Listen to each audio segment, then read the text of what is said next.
Good morning, ladies and gentlemen, boys and girls, children of all ages, to Hataitai Ballpark, the home and location of the 2023 Under-17 Little League Girls National Competition. What a beautiful morning it is here at Hataitai Park. Blue skies are out. The weather gods are shining down on us ballers today for sure. It is the 11 o'clock game on the third day of the 2023 tournament. It is Counties Manukau up against the hosts association of Wellington. Wellington electing to bat first with Counties out there. Damien Collins here for Ballpark Broadcasting with the play-by-play, and joined in the booth by softball royalty around here. I love her. It's Naomi Shaw. Hey, Naomi. Yeah, hi, Damien. Hey, kia ora, everybody. What a beautiful day in Wellington it is, isn't it? And this is going to be a really exciting ball game kicking off at the 11 o'clock slot. I've watched both Wellington and Counties Manukau over the last couple of days, and been quite impressed with some of the plays that are in both teams. Absolutely. Yeah, we've got some talent on display down here at Hataitai Park. If you're in the Wellington area, come down and have a look at the future of our women's game. They're all doing the business this weekend.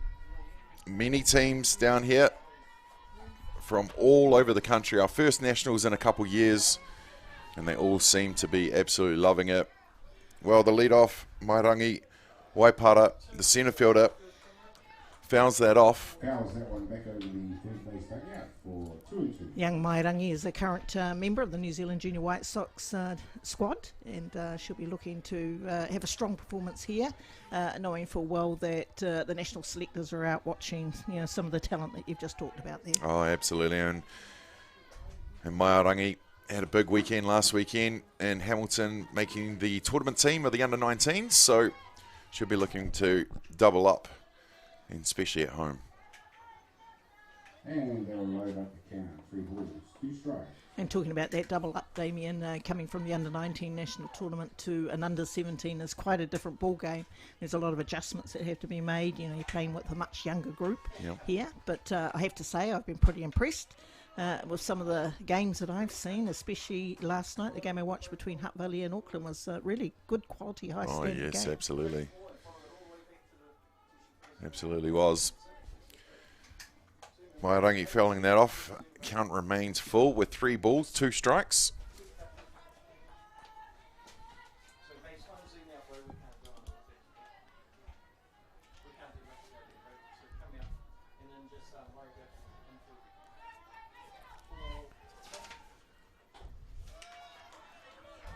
She'll foul that off again. Shavana Lee Farah on the mound for Counties Manukau, really having to throw a lot of pitches in this first.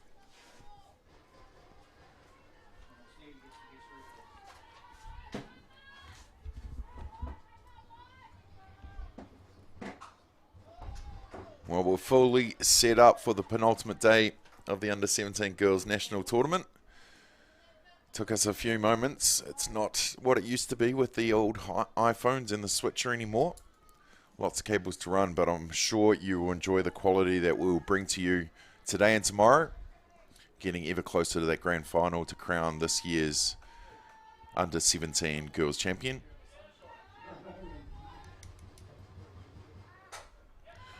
Well, Mairangi sends it big into left field and just over foul, but Krista Lockington Master makes the catch on the foul ball line for the first out. And Counties Manukau will be happy to dispose of Mairangi from the batter's box. She's a pretty strong hitter. That was a little bit more difficult of a catch than it looks like. Here in Wellington, there's a little bit of wind that swirls up around there, and very unusual, that, isn't it? And so the young left fielder did a really good job on keeping the foot moving under the ball and making the catch. Absolutely. Well, JL to Marama into bat now for Wellington, the catcher in the 2 spot today. Jessica Wairo on deck.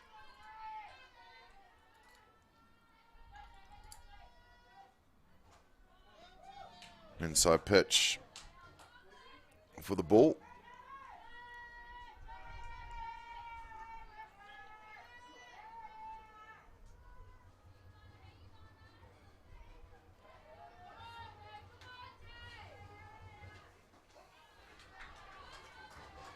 Clipping the outside corner for the called strike. Right, Naomi, the breeze is out there today. It wasn't pretty non-existent the last couple of days. But it's going to be a warm one, that's for sure. Yeah, Hataitai Park's a little bit of an odd one to play at because we're actually quite sheltered where we're sitting here, but you only need to look at the top of the trees on occasion and you'll see that they're really moving, and if the ball goes high it makes it particularly difficult because the ball does move quite a bit up in that airspace, and then by the time it comes down it's in quite a different place. But we have the advantage of living here in this area. We've got an idea on how to play the game or play the wind here, but for some of the newbies coming into the national tournament it can be quite difficult, just even for what looks like a routine fly ball. Yep.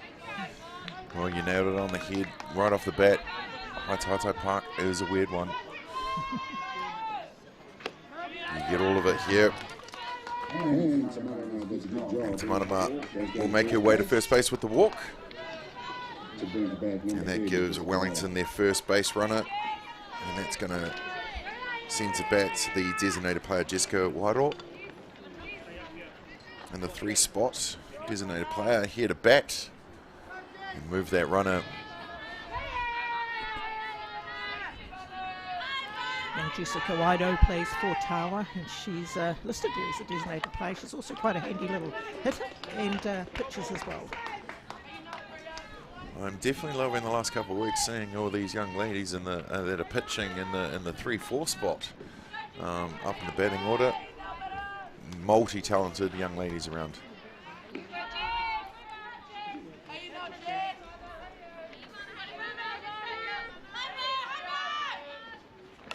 Squares up for the bunt. That will go down back foul. Looking to move the runner early here.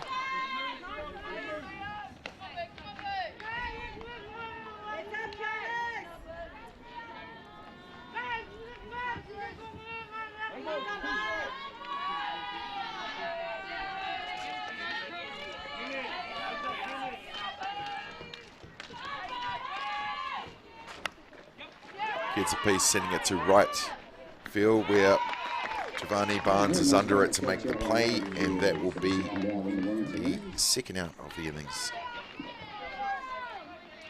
And that's going to bring to bat, we talk about pitchers being up in the 3-4 spot, that's going to bring to bat the pitcher, Tyler Pitakani.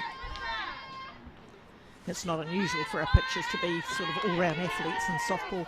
They can pretty much, mostly very good hitters.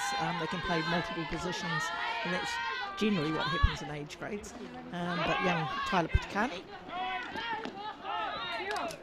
a very strong all-round athlete as well. That was a great steal there from young Giselle. Absolutely. And young lads, take note, the ladies are showing you how it's done for sure. So that successful steal, it puts her in a position to get to home plate on any hit that makes the outfield. Yep, 2 outs. Running on the hit, as always. Well, it's hit down a hot corner, and Juliana Hess makes no mistake about that, making the play and getting it over to first base, and that will retire the side with a 4 up and a 3 down. No runs scored by Wellington, leaving 1 runner on. Please hurry up to your game.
Tamatoa FM presents Te Rao Te Raukura 2023. For 2023, we're proud to present Arija. Kia ora, Betty Ann here from Arija. Asia Wairere. Me ana kia koutou. Valley Kids. Hey, we're the Valley Kids. Origin Roots Aotearoa. Kia ora everybody, my name's Matatia. Plus kapahaka from Te Ahia Tahurangi, Ngāti Pōneke, Ngā Taonga Mai Tawhiti, Ngā Uri Taniwha. Share the news and set the date. Saturday, 28th of January, for Te Rā o Te Raukura.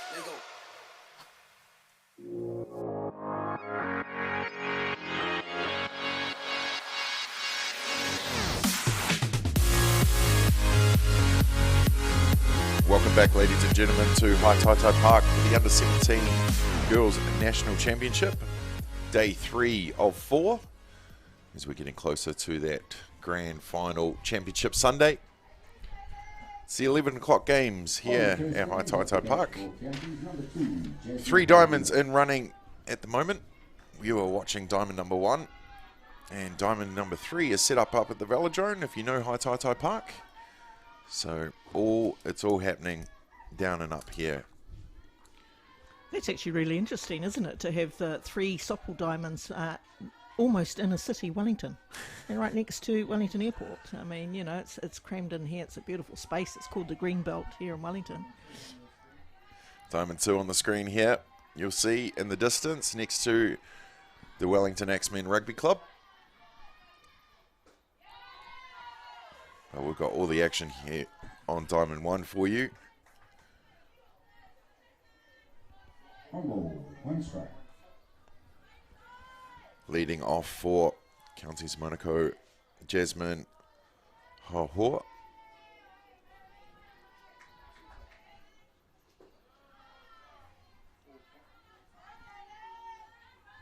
Two balls, 1 strike. Got some camera operators on debut. It's always good to have the manned cameras at 1 and 3. Gives that extra action shot. Big swing and a miss up top. Swings at a higher pitch for a strike. 2 and 2. 2 and 2 is the call now. The lead-off batter for Counties.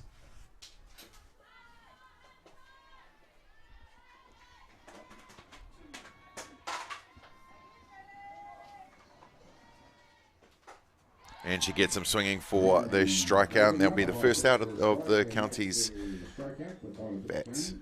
That's a nice start there for Tyler Pitakani on the mound for Wellington. Starting off with a strikeout. Counties actually have a pretty strong lineup, so she's going to have to work really hard to get through them. And who made them last play at the top of the first from the hot corner, Liana Hisp, up to bat now. And the 2 spot for Counties gets a piece, sending it to in between left and centre. And she will be safe on 1. That'll bring the bat number 1, Penny Star. With a great hit to the outfield. Great hit to the outfield. Well, with a runner on and 1 down, that is going to bring to bat.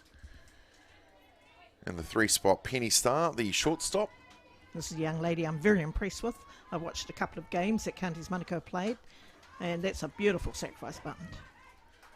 Absolutely. Move the runner with the sacrifice bunts.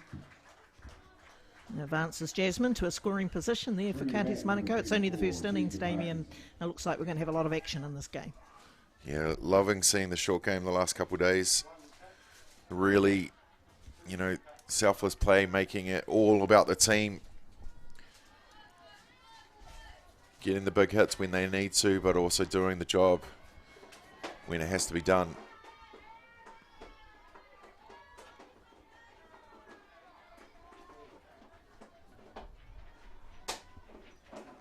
By Perkinson, the first base in the bat now for Counties.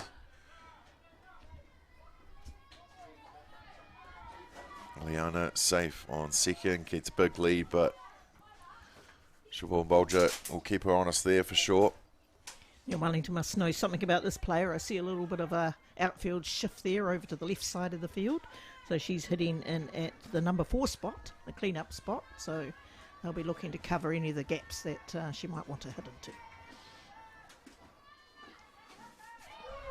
Swung on a miss for the strike. And I know we're elevated, Naomi, but we're starting to see a lot of those batters chasing that high rise. Yes. It's actually really good to see a rise pitch being pitched at this level, to be honest. You know, it's not an easy pitch to throw. And it's really good to see. Great pitch. Gets her again. Swinging for strike 2. 2 balls, 2 strikes. 2 and 2 the count. 2 out, runner on 2. County's looking to convert. Start the scoring for this one. Very early days though. Well, it squares up and takes the inside pitch for the ball, and that's going to load the count. 3 balls, 2 strikes.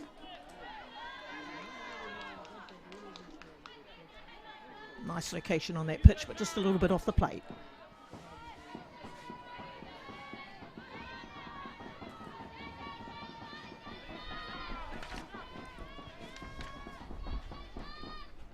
Oh, great strikeout. Ferguson goes down swinging for the strikeout, and that's going to be the 3rd out of the innings, leaving 1 runner on. Another 4 up and another 3 down. We've got 1 completed in this with no score. We'll be back in a sec.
Welcome back to sunny Hataitai Park. You'll see everybody in the outfield with their posse for this one.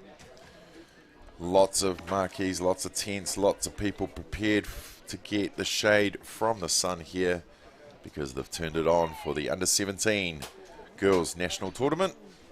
You're watching the game between Wellington and Counties. It's the top of the second. We've got no score in this one. And we're up to the 4th spot, fourth batter, with the second base, Siobhan Bolger, up to bat.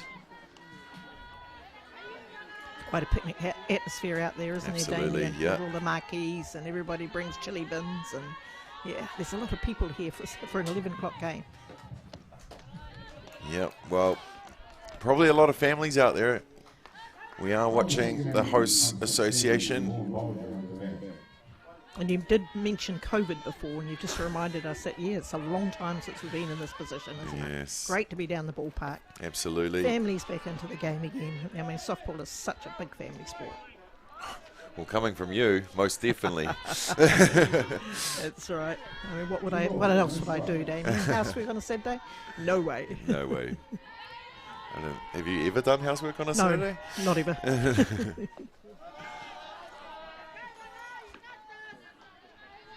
So young Siobhan Bolger plays for Porniki Kilburnie, and very strong, another talented young athlete from Wellington. They're starting to turn out a number of young players, gifted young players, and he's one of them.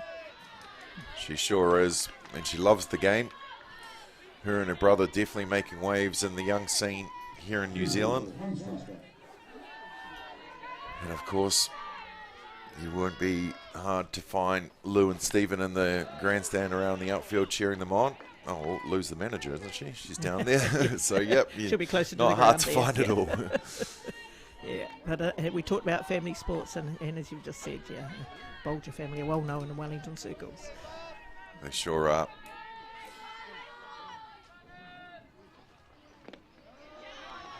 And Siobhan Bolger on base. And She's got curled. a shot. Oh, she went for it. And she definitely shouldn't have. Yeah, maybe. I think if she'd not hesitated, it might Yeah, have been on. absolutely. But, full credit to the catcher, Trinity, to get back there, pick that up and throw it down to second base for the tag play. Yeah, but probably a little bit risky given that she was the first batter up. Yeah, and we know she's got wheels, so they would have liked to have had her on base for sure. And back to Wellington, number 9, Nalia Takatoli Tolova'a up to bat now. One down in the bottom of the second. Called strike on her. Takes the count to 1-1.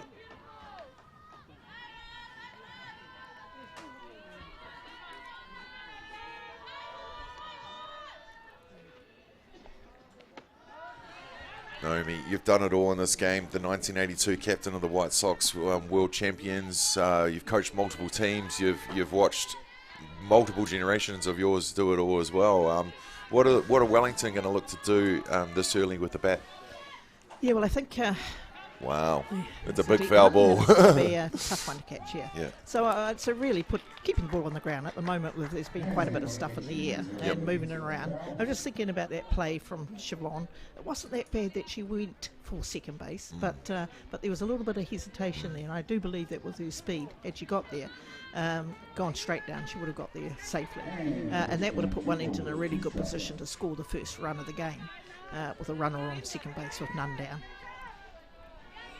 So playing really good aggressive offence is a good place to start. Oh, Bolger would have been on third on that one. Yes, it's the little things that often count. But anyway, Counties Manukau came back to Here we make go with that the play. replay. Yep, deny them that opportunity, and that's good softball. Daryl Paul in great position to see that cleanly. On base.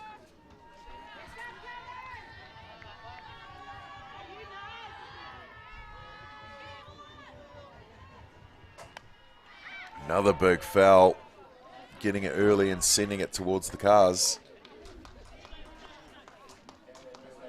So we often talk about teams and players, but of course the officials are out there too as well, and they have to come and officiate the game. And I think what I always find interesting and really good, actually, it's great to see Tony Kairuna fresh out of the Men's World Championships. He's here mentoring. He plays in the smaller games. He mentors all of the umpires around here because they've got to get their opportunity to learn how to officiate as well too. So, you know, Absolutely. it's terrific to see. Yeah, TK's a good man. And speaking of TK, and speaking of the officials, behind the plate, Mike McCaw. On first base, Daryl Paul, and the official scorer for this one is Edna Kairuna. And of course there's another pathway in the scorers. You know, there's so many pathways here for people who want to get involved in softball, and so many national teams to be attached to or be aligned with, and international tournaments and all those sort of things going on. Really exciting time to be involved in softball. Anybody out there wanting to get involved, we will always find you a job. Always. You don't have to catch the ball. You don't have to hit the ball, throw the ball. You can be a commentator. You could. Oh, what are you saying? No, I mean, no, you know, you know. this live streaming is a game changer, an absolute game changer. Look at, you talked about the two people on the cameras on the corners. You know, Yeah. there's a job here for everybody. Absolutely. Oh, Oh, there it goes. under the Maybe the first glove round. of Hess. Takatoli Tolova'a thinks against running to home. She'll stand up pretty on third base with Tyler Bull on second, getting it under the glove of Hess at third. I think Coach Philippa Ward there did a good job in holding the runner up at third.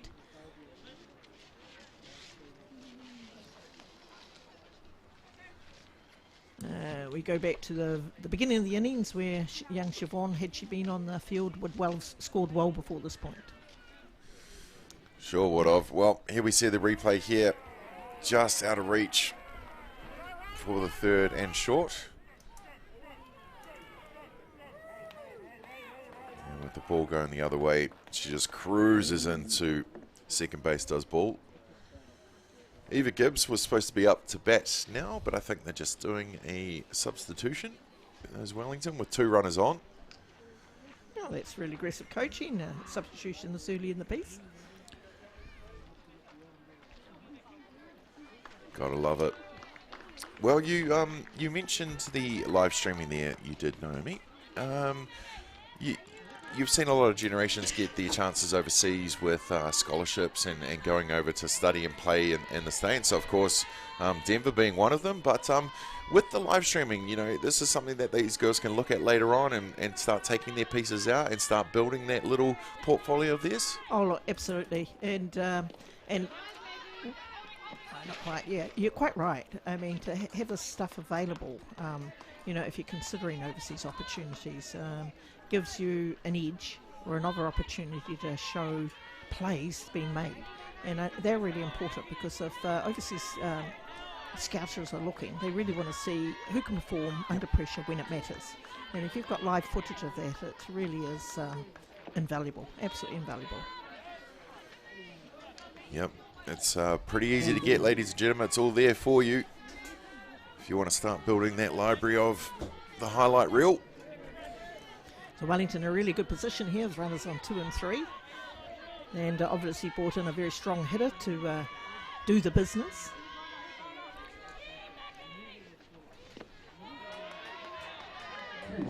Maggie Ulberg.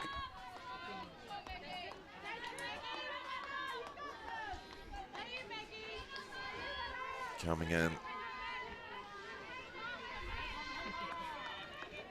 for the bat of Gibbs. Can she make something happen here with 2 runners on in scoring position? Leaves that one through the zone for the strike called.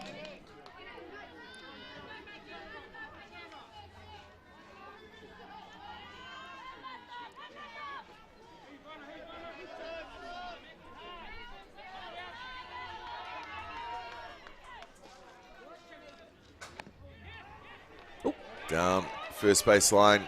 He's going to call it fair, so runners advance. Both of them just popping off the glove of Perkinson at 1, and that is enough for Tagatuli Tolova'a and Bull to score at home for Wellington and open their account. Oh, that was a very nice run there from the designated, or rather the pinch hitter, Maggie Ulberg. And it came off the glove of first base person Deja, and it may well have gone foul, but the fact that she touched it and she was on the line actually meant that the ball stayed fair. And really good base running from Wellington there to score not just 1 run, but 2 runs. Yeah, it was definitely the plan, I'm sure, with the aggressive coaching of Philippa Ward to make the call at the bottom of the second innings to open the account for Wellington. So Maggie Ulberg's done her job. It looks like she's been taken out of the game, and I believe it might be Eva Gibbs, who was originally in the lineup, may have come back in.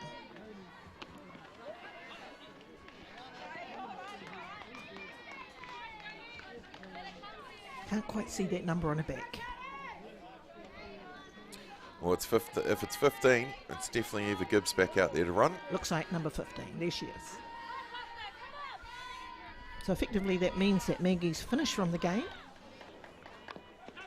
Oh, good bunt there down from Mason down to the hot corner, but it will go foul with Hess scooping it up. Top of the second, just the 1 down. Christine Manson. And young Manson's dad, Steve Manson, is the assistant coach for Wellington on first base there. And Steve's had a very successful European campaign. He coached Olympia, Netherlands women's teams, to success at the European Softball Championships. So we often talk about opportunities in the US, but there's also many opportunities, in Europe as well. Absolutely. That was a beautiful take there by the third base person, Oriana Hess. Well done, and she took the lead runner. Quality play there right in front of us.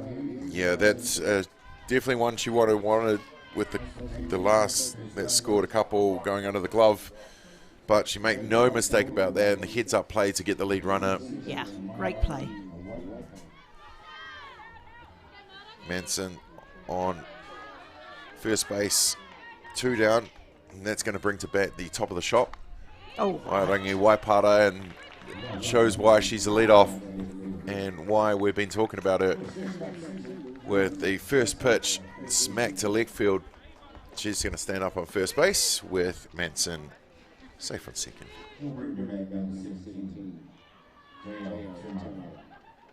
so just going back to Steve Manson, had a very successful year in Europe, in the Netherlands, and is now an appointment with the Italian Softball Association, or one of the Italian softball clubs.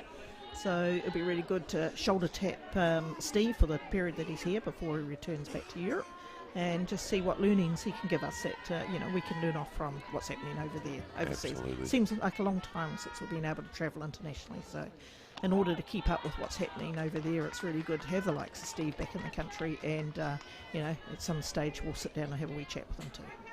Fantastic. Yeah, we've got some great ballers that have gone and seen it and done it, and they're always down for a chat, I'll tell you. So pick those brains, whoever you meet out there. You won't regret it. Of course, we're well served here in the Wellington region. We've got the likes of Amber Schisler, who's the Wellington Development Officer, Yep. American player. We've got Lara Andrews, Dr. Lara Andrews. Doctor. And of course, Junior White Sox coach Kitty Shaw. Of course. Pop fly from Tenamana is the third out, but not before Wellington opened their account with 2 runs. We're going to go to the bottom of the second with Wellington leading this one 2-0.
Back to Hataitai Ballpark for the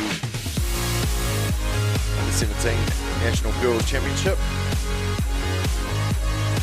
Well, here we see behind the dish umpire Mike McCaw. First base is Daryl Paul. Now officials for this one. Bottom of the second here. Wellington got their first 2 runs in the last at bat, opening up their account, leading this one 2-0. First offering to Waipurira Toko.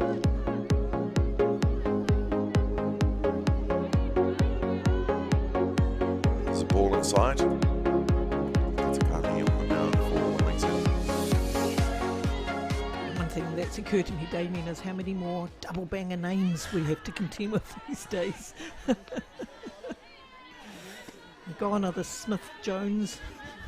Smith and Jones, but yeah. They need to keep it simple, like Shaw Tate or Shaw Wallace, you know. True that.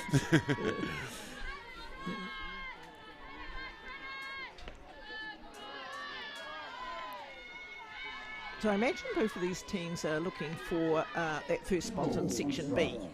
Both are unbeaten at this stage, and one of them always want to finish at the end of the day with the B1 spot. I think they're B1.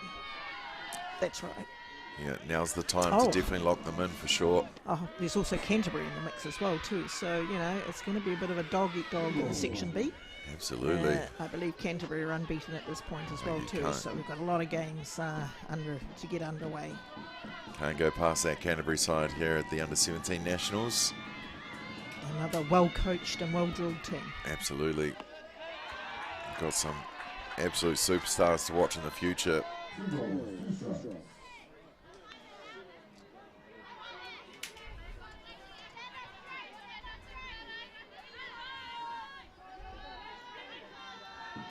Patakani finding her rhythm here.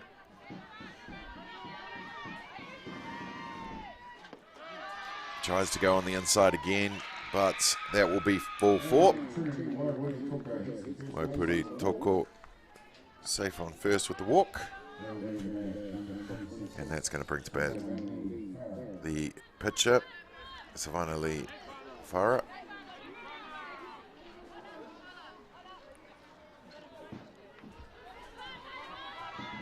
And that's exactly how Counties would have wanted to start. Getting the lead runner on. Oh, Patakani taking some pace off that one. Gets her swinging for what? The strike?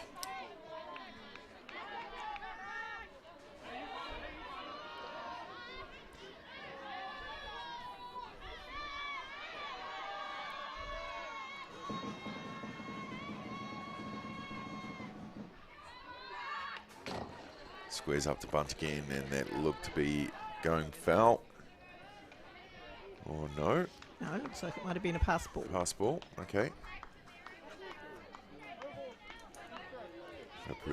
Toko safe on second base.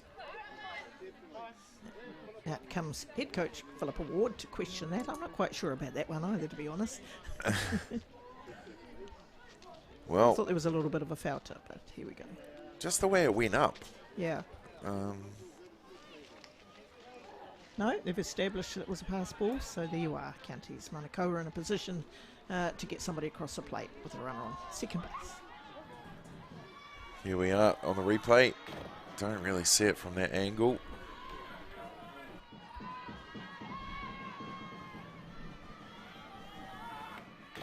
Oh, we do there though. It looked foul from this angle. Oh, well, off the glove of the left fielder, Manson. Counties are going to score 1. And Farah, the pitcher and batter, slams it to left field and will score the run for Counties. Oh, that was a really well hit to the left field, wasn't it? It was driven all the way. And a difficult one to get behind too as well. Again, we talked about that wind. But anyway, Counties have scored that run, and their tying run currently sits at second base with none down. So they're in a good position to tie this ball game. Yeah. Early days yet, though. 2 Absolutely. You know how quickly it can change. Well, they needed to stamp that in, and that's exactly what they've done. But bunt will go back foul. And there's no question about that one. Counties runner on 2, none down, bottom of the second. Clawing back that 1 extra run. So I talked before about finishing in Section B, and I watched the Wellington-Canterbury game, which was an excellent game yesterday. Yes. And so I know Canterbury beat Wellington. I'm not sure what the situation is between Counties and Canterbury. So I imagine that these two teams are looking for that B2 spot.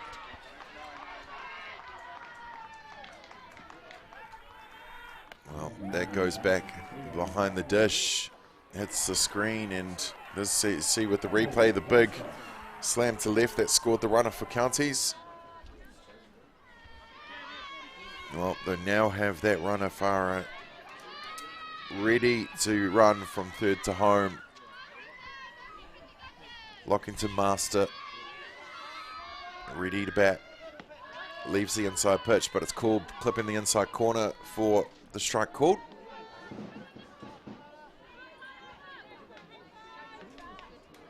One ball, 2 strikes to count here.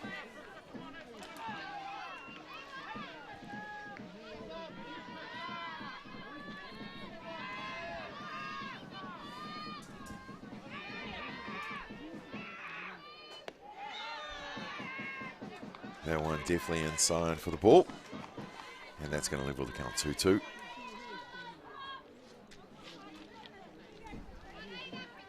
What a day here at the ballpark. Oh, it's a beautiful day, isn't it? And we've got quite a commanding view here from the commentator's box. Oh, don't we Up just. at the top of the grandstand at Hataitai Park. You can see right over to Cook Street. She's a pitcher. That's going to load the count here. 3 balls, 2 strikes. Little corridor on the mound now. Wellington calling a timeout.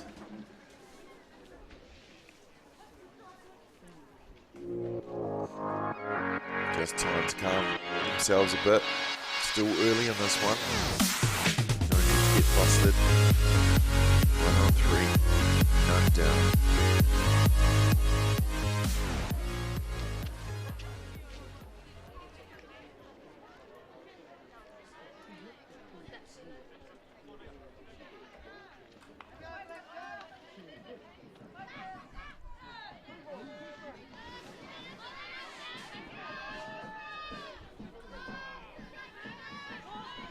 Well, what do Wellington have there up their sleeve here?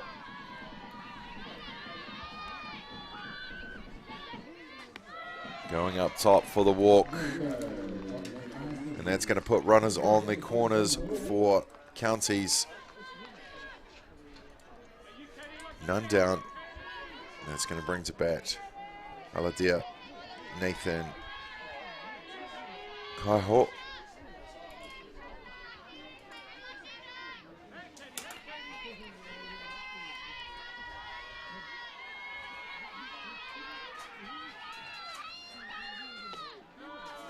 Up top for the ball.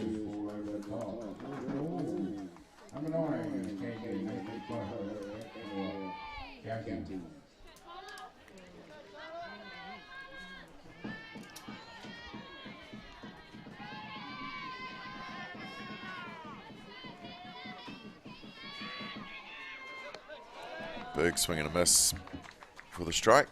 That will take the count to 1-1. Runner advances from first to second, unchallenged. So it puts Counties with runners on 2 and 3, with none down.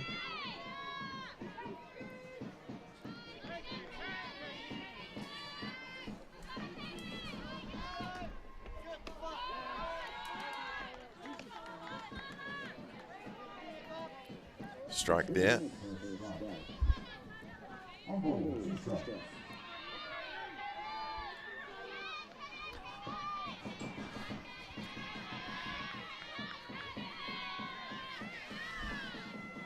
Counties with 2 runners in scoring position. Oh, what a great time to deliver a strike out there from Pitakana. It's 1 down. Yeah, she needed that, using that rise ball to full effect. And that's going to bring up to bat the 9th batter, Chelsea Tapuni, the designated player in the 9th spot.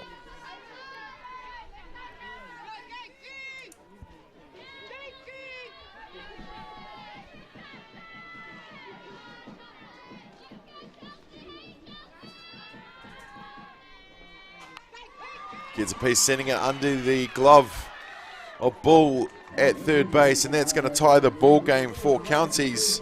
First pitch to Tapuni, coming in as the designated player in the 9th spot and driving in the RBI straight away. I was just going to make the comment, it's a bit unusual to have a designated player who's traditionally a very strong hitter batting at 9, but I guess you could say that the Black Sox had Joel Evans at 9 for a reason, for a large part of the Men's World Champs, and that's because they can deliver with the top of the lineup coming through. So well done, young Chelsea. She's just scored Counties Manako's tying run. Yeah, it's not the chuck whoever in at 9 anymore.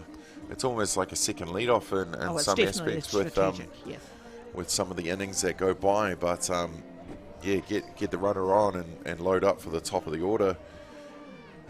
So we're definitely seeing that in full effect, and just seeing how perfect it can work with the drive in under Bull's glove at third. To tie the ball game, and we've got a 2-2 ball game here at the bottom of the second. Counties Manukau is still in the hot seat. They've got runners on 1 and 3 with none down, so it'll be interesting to see what more they do, especially at the top of their lineup coming through. Yep, Philippa Ward coming out for her first meeting. The meeting before was just the players. It was the first one with the coach coming out. Take note.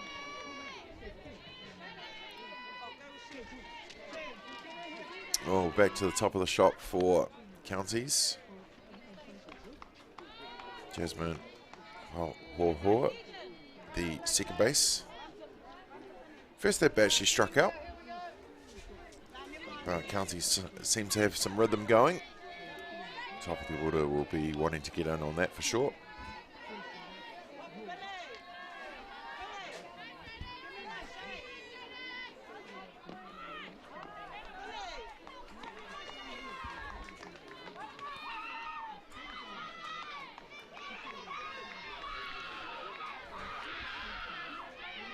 And Chelsea Tapuni scoots down to second base, puts him on 2 and 3 with none down.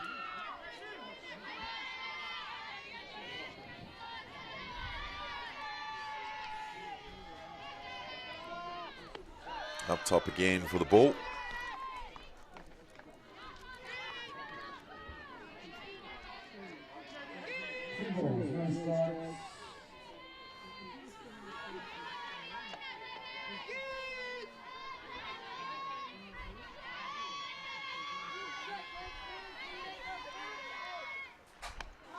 Bohoa gets a piece, sending it to the centre field, where Waipara makes no mistake about that, making the catch.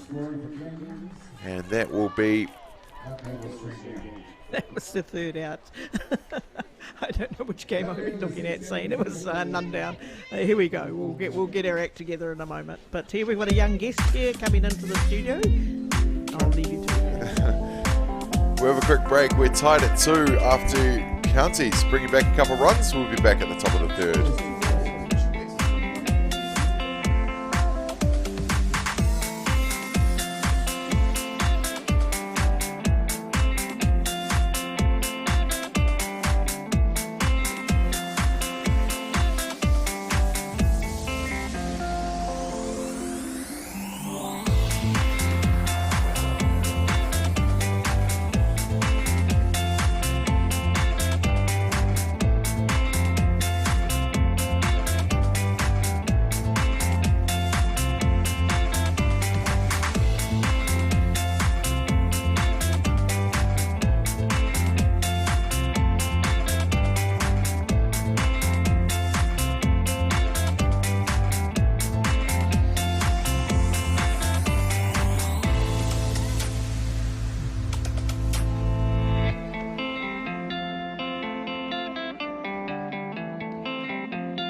Welcome back, ladies and gentlemen, to Hataitai Ballpark for the Under-17 Girls National Championship. Damien Collins here on the play-by-play for Ballpark Broadcasting, and joined in the booth by a special guest from the Otago Under-17 girls team. We've got Georgia Latu. G'day, Georgia. Kia ora. How are we doing? Good. Good. National tournament, isn't it good to have them back? Yes, it is. It's an amazing experience. Yeah. Yeah. Your first? First national tournament, yeah. Yeah, absolutely. Well, the lead-off, Wairoa slamming it down to the hot corner and just bobbling out of the glove of Hess. And she will lead off with a base hit. How have you found the last 2 days? Very tired, but really excited as well to verse other teams. In Otago, we don't have quite a lot of clubs, but it's good to have this experience outside of our region. When you said it was your first nationals, have you had other tournaments you've gone to, or is this the first? So we have the mainland tournament in 2020, attended that for Otago, and that's with Canterbury, Southland and a couple of other teams as well. Fantastic. And so we've had a few of those tournaments and invitationals and things like that as well, but nothing like this. How was the preparation coming into a national tournament? It was hard work. A lot of the ladies really pushed ourselves, but I think it's paying off in our games, but it's still hard not having enough, I think, experience down there, but it's good. Tyler Pitakani puts down the sacrifice bunt to move the runner of Wairoa to second base, and that will be the first out. So, Otago Association sends you guys down. Was it a big fundraising mission to get you guys down here, or up here? Sorry, I'm so used to saying down because we're Wellington. But what kind of things were going on in the background to get you guys here? Sponsors. We are so grateful for our sponsors. Yeah. We had. I think it was around 10 or more sponsors actually get us here, and it cut down our prices for our girls to be able to attend. Without them and without whānau and friends fundraising, things like that, I don't think we'd be here. But it is huge for us to get out of the South Island and to come to things like this. But we couldn't do it without them, yeah. Well, do you want to plug a couple?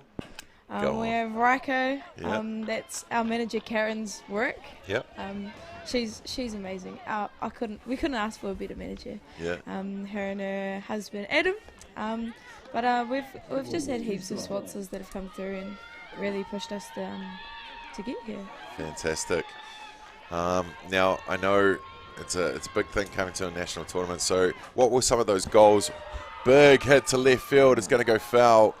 It got just a tad early from Siobhan Bolger. She knows how to find that left corner for sure. That one going foul. So apart from, of course, winning it all, what were some of the goals that you came into the tournament with? Our goals was to build a strong bond between our girls, to create a sisterhood and to feel safe to play and have fun.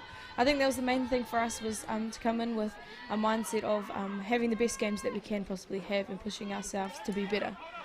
So I think for us it is huge experience, but with our whānau and our support, we're here. Yeah, awesome. we made it. What's been some of the highlights for the last couple of days for yourself? Yesterday winning our Southland game. Awesome. That was. Would have been a little grudge match. Yeah, kind of well, thing, because we have the Southland and Otago rivalry, you could call it. It was good to get back there with the ladies from Southland. That was a highlight, but also to just spend time in Wellington as well. As a team, we went to the pools, things like that. But I think getting to see our ladies in action and against really, really hard teams, I think that's a highlight for all of us. Yeah, absolutely. Well, one of those things that always helps along the journey for a nationals is good management. You've already reflected on the manager, but what about the other coaching staff? They're looking after you, showing you how it's done, giving you a little bit of expertise. Yep. So we have Coach Tia. She's awesome. She plays for the Otago women's team. And then we have her dad as well, and Ken is experienced, 30 years experience in the game, and so having him come along on our waka as well has given us a different perspective on how to play the ball. But we've honestly got a pretty stacked management team and coaching team behind us. Yeah. Oh, too good. Well, I won't keep you too much longer, but lastly, already you've mentioned so many things that you're going to take away from this. You've already learned, but what's one of those things that you'd like to see for yourself over the next 2 days? I think for myself is to really get hungry and really want the ball as much as I can and hit the ball, catch and throw the ball. Those are the three things simple I want to see. Game, eh? Yeah, simple game, but to execute them as well as I can. Yeah.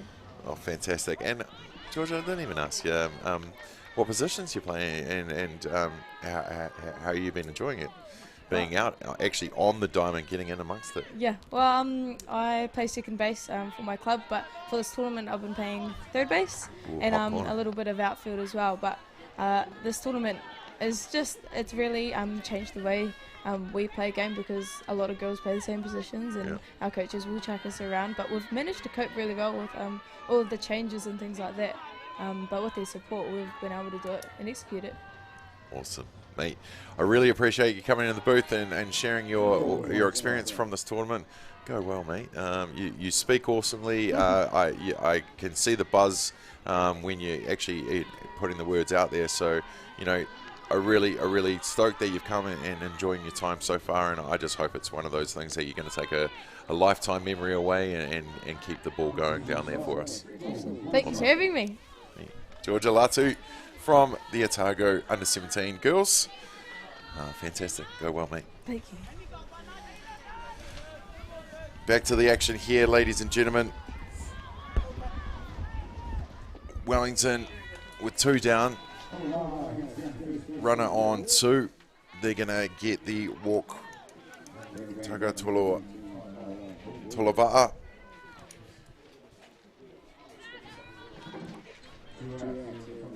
And the second guest coming in from the Otago girls under 17 side. Candice Robertson. How we doing? Good, how are you? Fantastic, fantastic. I'll start with the last question I asked Georgia. With the first question for you, what's your position? How are you finding it? I'm a pitcher. That would explain the height. It's I've really enjoyed this tournament. Like, I just find I've gotten a lot better. Like, the movement of my pitch too. Yeah. Yeah. The hype in the team too just helps me. Like, it's just there. Yeah. Georgia talked about that. How you guys are really coming together and really enjoying yourselves and being part of it with each other. So is that one of the big things that you actually have in your squad at the moment? One of our big things is our number one priority is to be a team, be together. In our warm-up, we find if we can win the warm-up, we can win the game. So, like, we stay tight, stay together. Yep. We cheer each other on no matter what. We're like, don't put our heads down before the game. If we can keep our heads high, we can win it. I love it. I love it. Get that confidence up. Well, that was a hit from Tyler Bull to left field. That's going to score the runner of Wairoa and bring Tagatuli Tolova'a to third base. So with Wellington getting another runner in there and having the runners on 3 and 2. So I know the Otago Softball Association isn't as big as the others around. So where did you kind of start getting the feels for rep softball? Like, how did it start for you? So I started softball actually in Christchurch. Okay. So I moved to Christchurch when I was about 6, and I started softball ever since I was 7. And the reps started about the under 15 tournament in 2022. Right. When they started doing the tournament teams. Yeah. Because we're in a small little club in Kaipoi. The bigger clubs, PCO and stuff, have got all those teams and stuff, obviously. And then last year, for the Spartans, since I moved to Dunedin, I made the tournament team. Fantastic. Because my goal was, when I was with Kaipoi, I didn't quite make it. Yep. My catcher made the what's it called, the subs for the rep teams? The rest team. The rest team. And my goal for the next year was to be in one of those teams. And then we moved to Christchurch. I was like, oh no, is there a team? Is there going to be a team for me to try this? And then I moved down to Dunedin and I went to Spartans because they were at that tournament too. Yeah. And then I made the rep team. Wow. But sadly I stuffed my knee. So I couldn't go to the Auckland training to get into the New Zealand team. Oh.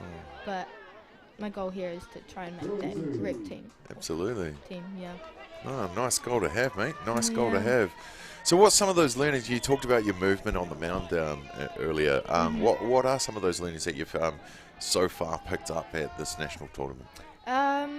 I've been trying to move my ball more because I don't really move it because I'm a little bit like, what if it goes to a ball? I don't want to throw balls. So I just try down the middle, but then everyone's whacking at it. So then I'm like, okay, let's try these insides, outsides. And I've been hitting them and it's choking the batters up, which I'm like, I should start doing this more. Oh, you don't want to be a pitcher overthinking things. No way. Well, mate, we've just seen the end of the innings here where Wellington have clawed back and scored a couple more runs. Just last thoughts from you.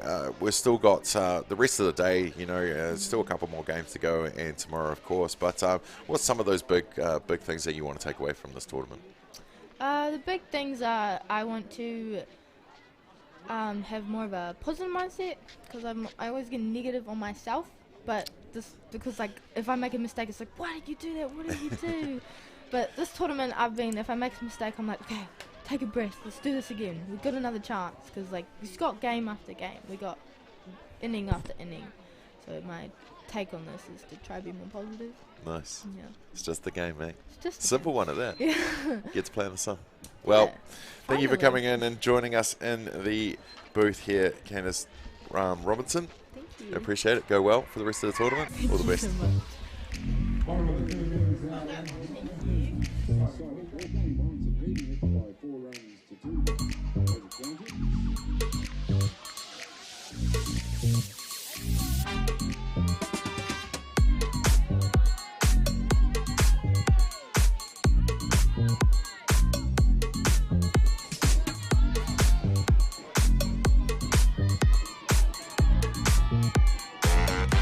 Welcome back, ladies and gentlemen. To The say, bottom- Damien, I was actually quite impressed with the conversations that you had with the two young ladies from Otago. Very mature conversations. I know, and, right? And did I hear that they had 10 sponsors come out of the community 10. to support the team to come up to Wellington?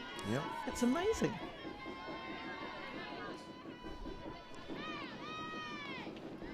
Yeah, always good to see the community get behind their teams.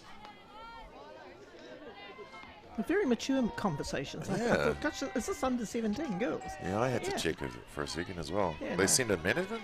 Yeah. No, they did very, very well. Yeah, they sure did. Very proudly represented the Otago Association and also said the appropriate thanks where necessary too as well. That's Isn't the that great? one. Knowledge and manners. Awesome.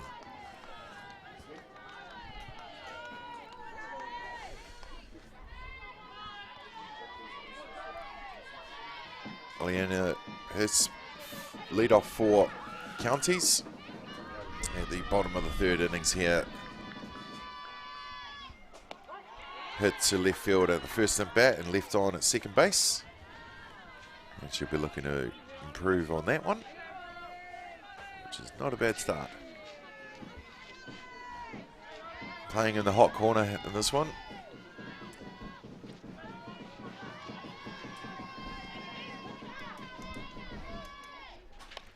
Fouled away, going for the up pitch. You'll see on the screen the name designated player Riley James keep on pumping up. We're just trying to get our keys sorted there, ladies and gentlemen. Of course, Riley James is the designated player for the Australian men's softball team, and that would be the last time that we used all this equipment in Palmerston North. So They're a little bit old to be playing in this age grade, Dave. just a tad. And wrong gender. Well, Peter Carney goes on the outside to clip the corner for the strikeouts.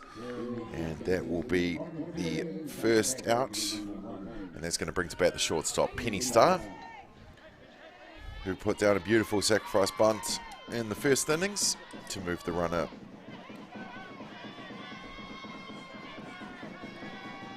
You see on the camera that there's a bit of cloud just coming over, which must be behind us because looking forward, there's no cloud to see. No. We've got this glorious view over the Cook Strait, over Kilburnie, Yes. the suburb of Kilburnie in Wellington. Beautiful grounds of Hataitai Ballpark here, and out to the Cook Strait. Down in the dirt for the ball.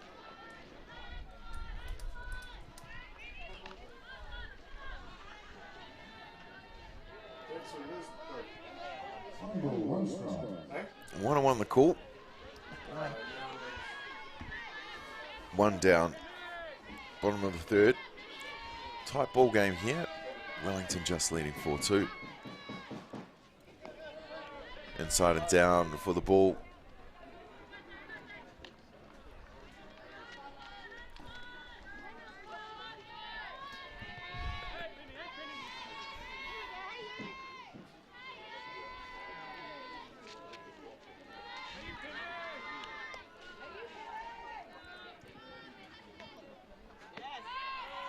Inside again, trying to clip that inside corner, just going far too inside. And that will be 3 straight with 3 balls, 1 strike. I'll get up to speed with this this count that I've got here, Damien. Not a problem. Up top for ball 4, and Starr will make her way to first base with the walk. That's going to bring to bat Dyer Perkinson, the first base.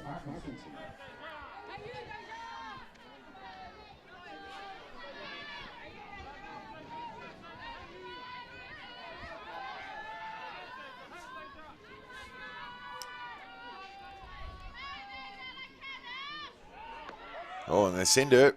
Wheel straight away. Wheels straight away. That was great speed going down. Yeah. Nice slide at the end too as well.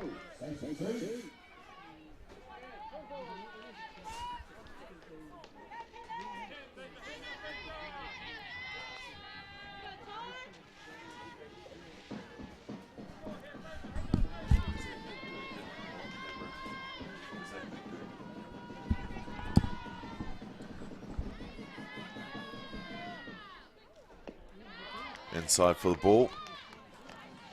Penny Star in running on second base and scoring position. Yeah, Counties Monaco just keep coming back, don't they? They get behind with runs, and then they're not afraid to do the base stealing bunts and hits to get back into the game. Oh, they're here for the fight, that's for sure. Oh, and that's best not be hitting my ute. But it did look it was going to that direction for the foul ball. Knew I should have moved it. Oh well. So that cloud's gone away now. We've got that beautiful blue sky, sunny day back in Wellington. Standard. Chopper tried to tell me he brought it with him. Thought it was the norm.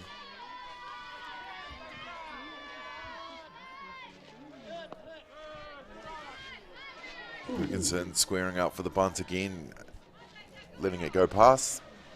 It's a 2-2 count.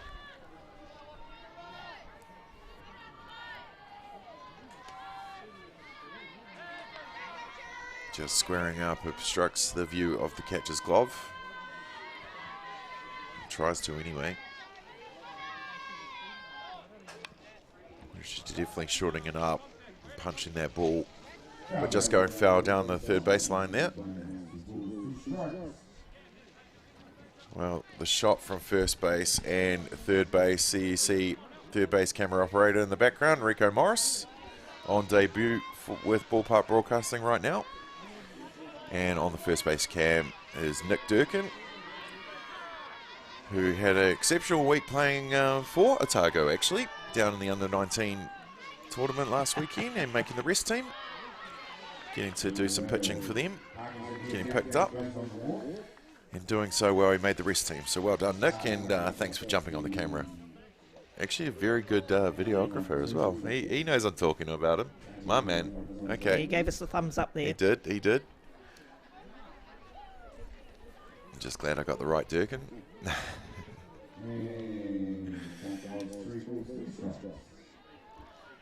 3-2, the count here. So it wasn't a walk. Here we go. I'm going to sort this out then. You got to love the premature walk-off. It's just like the 2 down, we nearly go to walk-off. It's like, oh, no, hang on. Done that a couple times. I actually used to use that as a strategic play, to be honest. Oh, really? Once upon a time, yeah. Slows it down a bit? Yeah, well, no, you run it, if runners are out on base, they can actually advance another run. You actually have to play them to make you out. Of course. She squares up and big swing. And looks like it might have been a foul back there.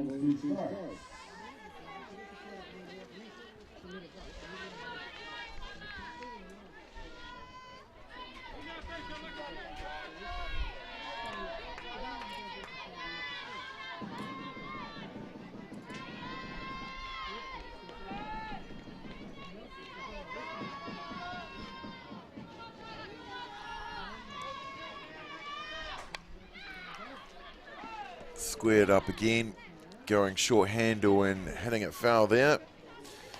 Perkinson definitely making Pitakani throw as much pitches as possible. Getting deep in the count here.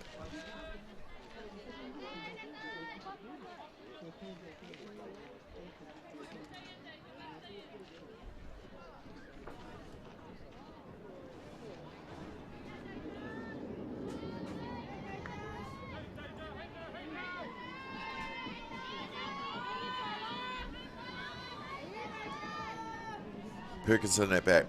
Pitakani on the mound. Good little battle between these two. Down in the dirt and inside will be the walk that she thought she had before, but she's definitely got it now. And now Counties have runners on the corners with Penny Star on third, Perkinson on first, and that is going to bring to bat Trinity Waipuru Toko. And that is going to Wellington. They've called time again. Quick korero on the mounds with another coach's visit. That's 2.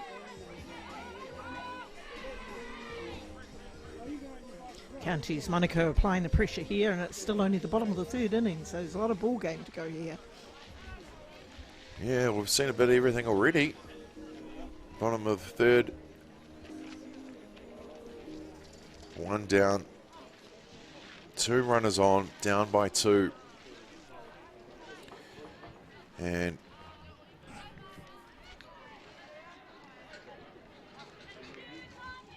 Waipuru Toka up to bat. Walked last at bat, but did cross home plate, which ended one of those runs, of course.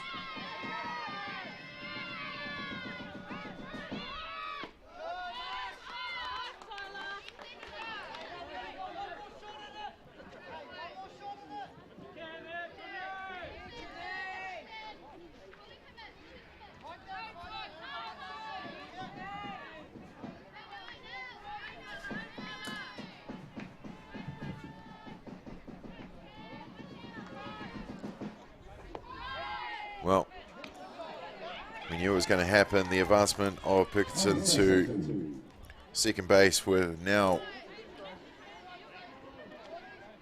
Wellington have runners in scoring position on 3 and 2. No counting, sorry. Wellington's fielding. Some pressure off with just the 1 down. Up top for ball.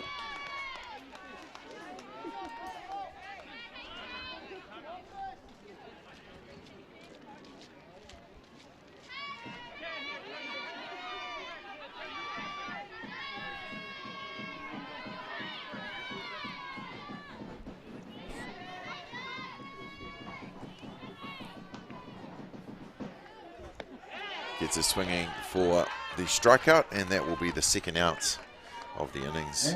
That's a key strikeout there for young Tyler on the mound. Absolutely. Gives them the 2 outs they need, and with a bit more luck in another one, she'll need to shut the Counties Manukau runners down. Well, they're going to send to bat the pitcher, Savannah Lee Farah, who blasted it to left field in her first at bat.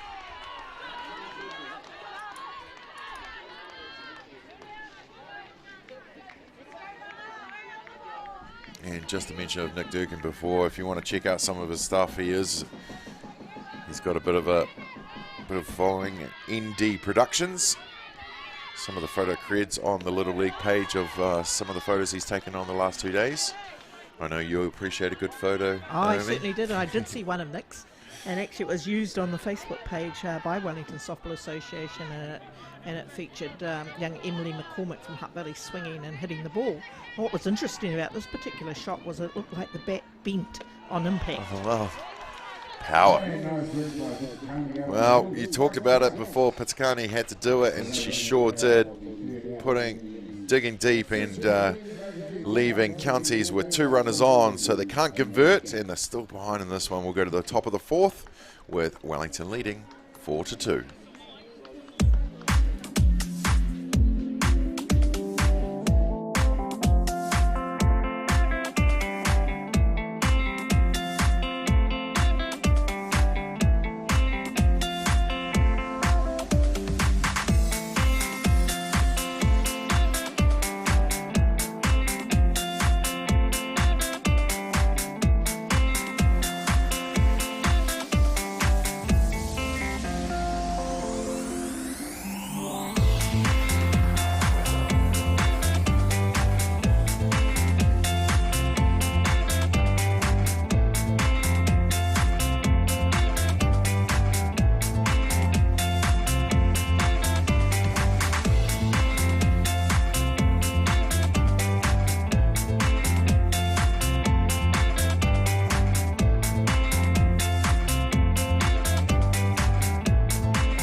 Welcome back, ladies and gentlemen, to Hataitai Ballpark for the Little League Under-17 Girls National Championships. It's day 3 or 4 here of the 2023 Championships.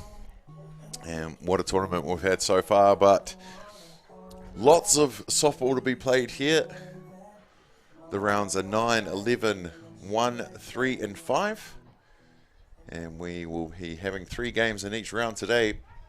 This is still the 11 o'clock round, with counties taking on Wellington on Diamond 1. With Wellington up over counties in the top of the 4th, 4-2. Well, the leadoff batter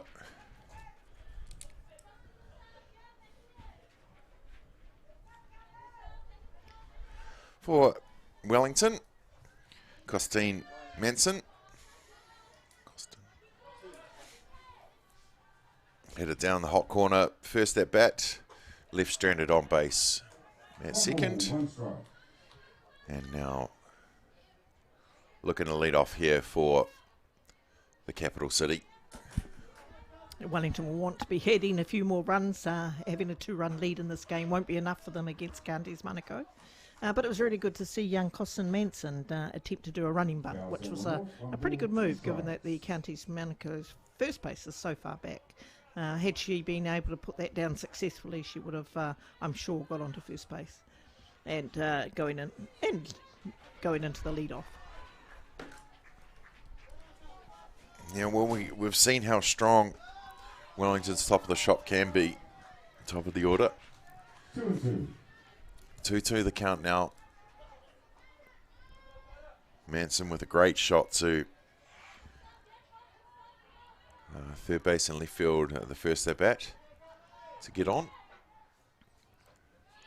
Goes chasing there, swinging on the outside pitch, and that will be the strikeout for the first out.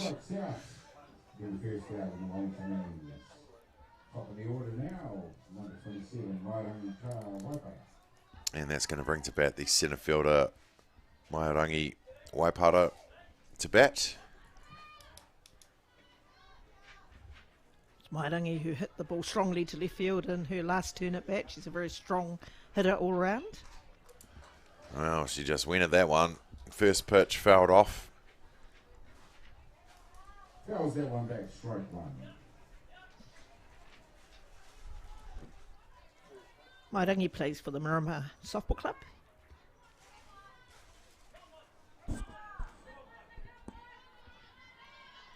And of course, Dad John is a very staunch supporter of all softball in New Zealand. Amenable, very friendly, and happy to talk softball all day. I like those people.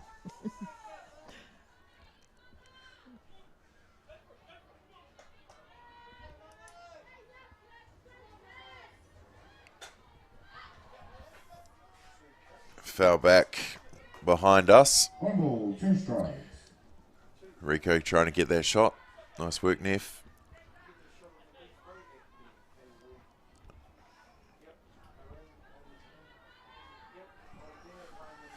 Savannah Lee, Farrier on the mound for Counties.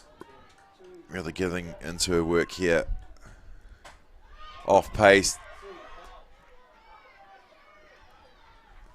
And Waipara, all the wiser to it, finds a gap in shallow centre field for the base hit, where Nathan Kaho couldn't get to it, and Waipara safe on first.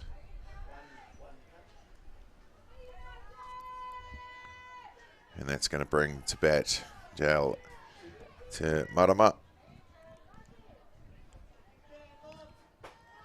She got a walk in her first at bat, caught by the second base in her second in the second innings, and now what can she do with her third? She's got a runner on first base. The catcher leaves that down in the dish, down in the dirt for ball 2. 2 balls, no strikes. Feel like that wind's picking up a little bit here. Yes, it definitely is. You can see the trees really moving out there. Might have been a little bit of a hit pitch there. Yeah. She'll advance to first base, and Mairangi will move down to second. One down, that puts Wellington in a good scoring position. Yep. With one down, One down in the inning. they're going to bring to bat the designated player, Jessica Wairua, who was caught by the right fielder in the first at bat in the first innings. In the third innings, she scored after smacking it down the hot corner, and now she's got 2 runners out there that she can move, drive in, make it happen.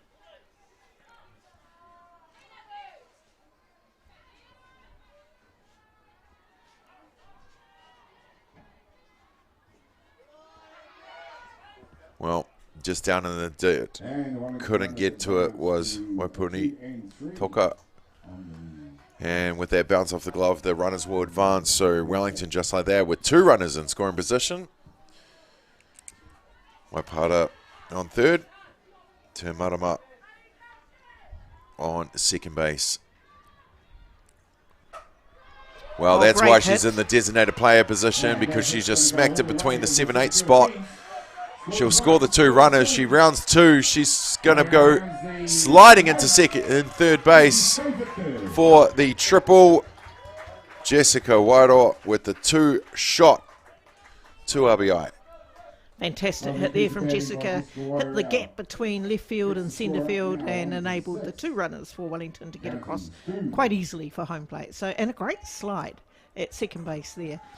Generally on a shorter field or fence with the women's distances, you don't normally get past second base. So it's really good for her to run those bases aggressively, and a really great slide at third base.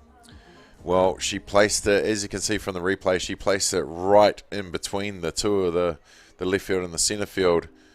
And she had everyone telling her she could, and she did, scoring the 2 runs and giving those additionals to Wellington that they would have needed to keep counties at bay, because they're definitely coming in hot for them. And just once again, that beautiful shot right in the middle, making Lockington Master work for it. And of course, you mentioning the fence here, Naomi, all 3 diamonds, all set to women's distances. Always good to see that the associations make the effort to put the proper in, and just leaving it, instead of just leaving it as the men's. Oh, I totally agree there, and it's a real game changer for these girls. It gives them the opportunity to put the ball over the fence, and I'm not sure how many have gone over, but I do know that young Mason Kurini Iwiko from Hutt Valley, the pitcher, has been able to put the ball over the fence, and I'm sure it will be her first auto, but it will be one of many that talented young player will be able to do. But it gives them an opportunity, and also changes the game in terms defensively. That's why I was a little bit surprised to see her go from second to third, and I think the county's Manukau shortstop may have been a little bit surprised. She might have looked at home plate to make a play there, and that was lost, and by then it was too late for her to get young Jessica Wairua out at third base. So great play all around there. Absolutely. Well, Daya Perkinson coming into pitch for counties. You mentioned Mason Kurini Iwiko and her, and also mentioning she is a pitcher, but she's also top batter after 2 days at this tournament, with 14 plate appearances, 9 at-bats, 8 hits, for a batting average of 889. Oh, wow, that's fantastic, isn't it? And no surprises there. I mean, young Mason plays in our club team, Saints, and she does focus really, focuses a lot on her pitching. She's a talented young pitcher in the junior White Sox squad. And doesn't always get the opportunity to hit, and here she is amongst her peers in her own age group, and she's proven to be a right little rock star, isn't she? Oh, she is. She absolutely is. And fantastic whānau support too as well. Dad Josh is the head coach, and Mum Sher is the manager. Absolutely. And a big ups for that family as well too. They live in Fielding, and they travel down to play their softball in the Hutt Valley. because they saw that as the place where Mason would get a best opportunity, and it certainly worked for them. Their commitment and dedication to the game was second to none. Well, if you want to play some good women's softball, she might have gone to the right club to do that, maybe. I would agree with you there on that one. A little bit biased, but nah, just well, why not Now I better focus on cross his home plate? this roll that I've got here. Here we go. Another run crosses the plate.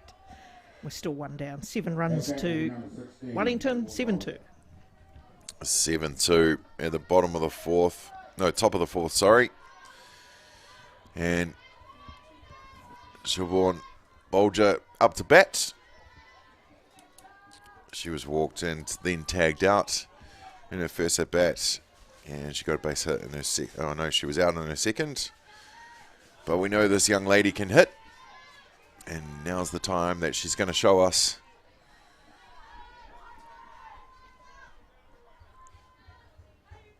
Ferguson getting into her second batter after coming onto the mound for Savannah Lee Faria.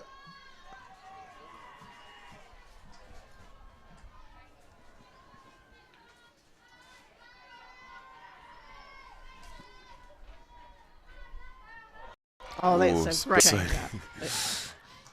Got her swinging for sure, and you get a big smile from the young Bolger saying, oops.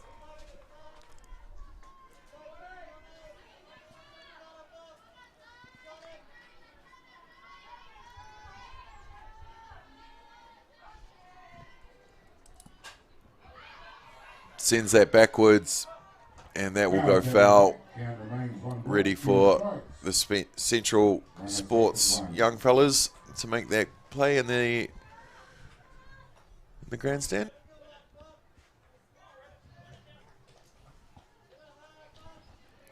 The park filling up now. It certainly is. What a way to spend your Saturday. Come down to the park, catch up with your mates and watch them ball. I wouldn't want to be doing anything else, Damien. Absolutely.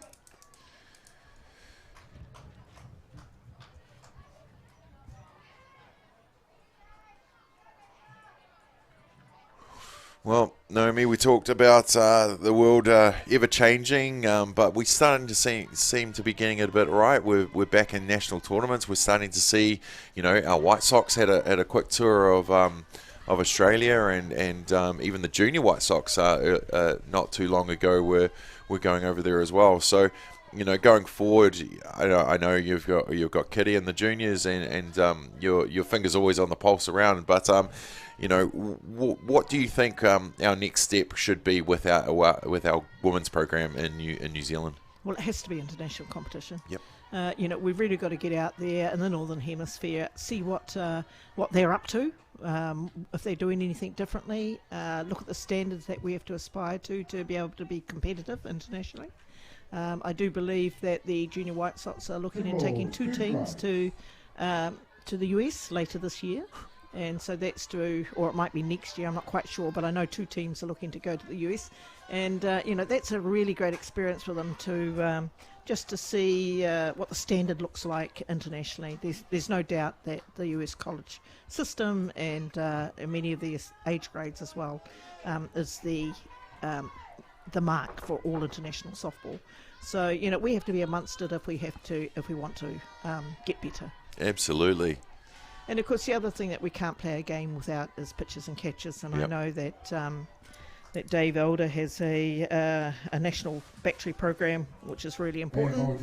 And we need to make sure that we are continuing to develop pitches and catches and more of them, especially at this age grade.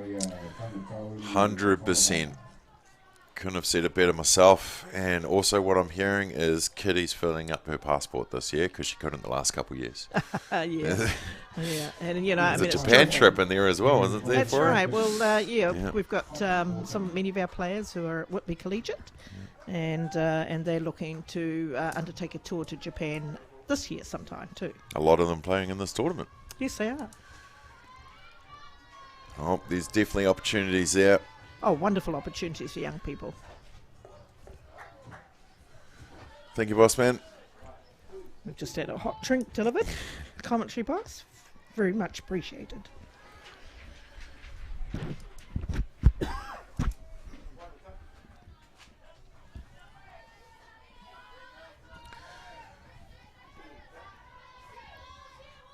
Tagata Uli Tolova'a in a bat now, getting all the early shots, fouling away, making Perkinson pitch as many as she can to her till she gets the right one.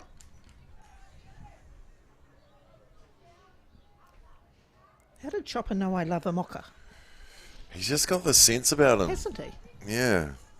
It's like when he puts a Jim Beam in front of me, I don't know how he knows. Yeah, I just have no idea. He just does it. Yeah. He's all right there, fella.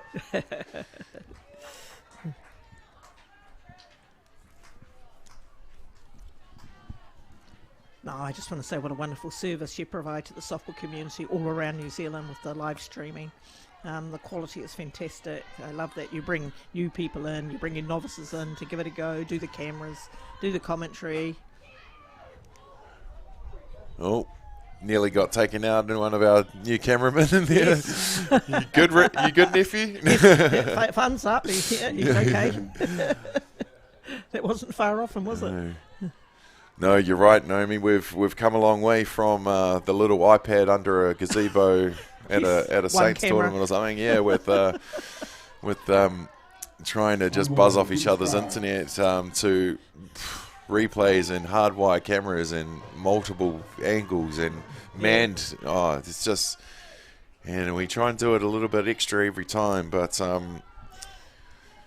yeah, Chop leads the way. He does a great job. He works his butt off behind the scenes to make these happen, and we love it. So we'll keep on turning back for sure. Oh yeah, and if you're unable to be at the ballpark, there's nothing better than sitting at home watching a live stream as well too. To be able to see what's going on. I mean, I didn't attend the under-19 nationals, and I'm not sure if I was able to tune into all of the games and still watch and see what was going, and feel like I was still part of it. So absolutely, it's certainly changing the game for us. Well, one thing I was really proud of last week is Chopper broadcasting the final in Christchurch with the boys, and I was up in Hamilton with the girls. So simultaneously, broadcasting live softball from both ends of the country. It was awesome. That's fantastic. And I just want to say the quality. The quality is something else. You don't miss any of the game. Oh, I love to hear it, mate.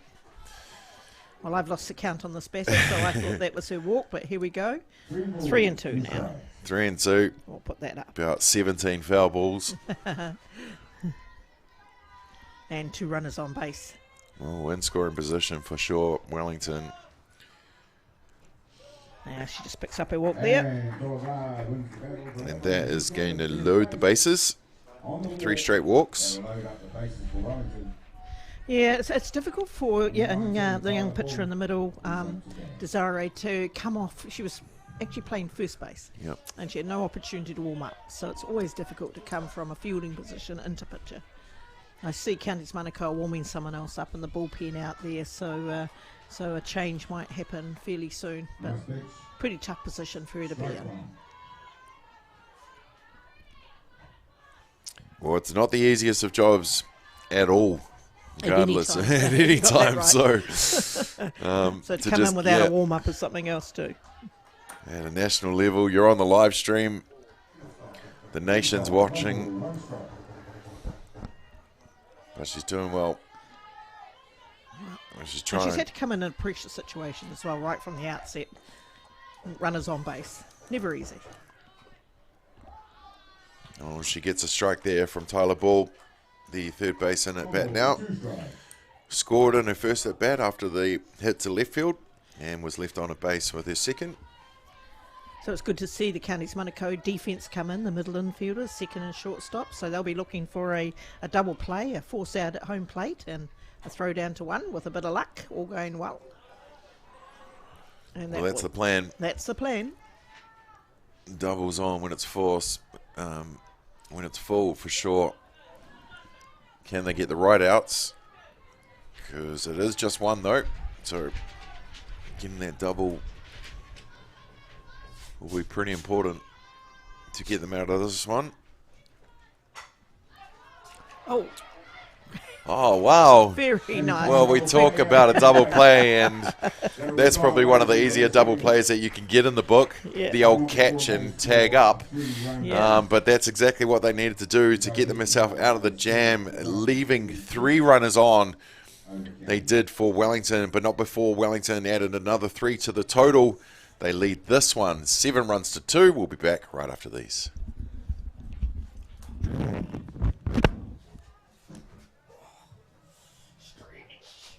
Absolutely. It's nice stiff sunlight blowing through here too.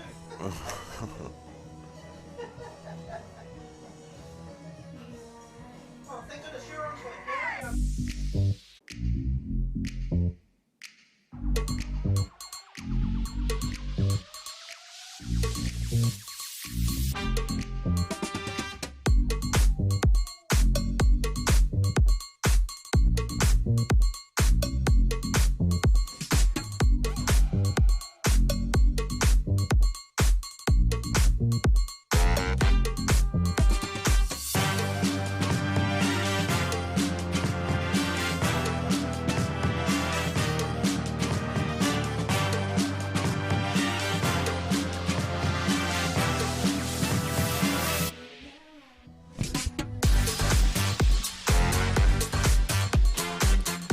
Kia ora, ladies and gentlemen. Welcome back to Hataitai Ballpark.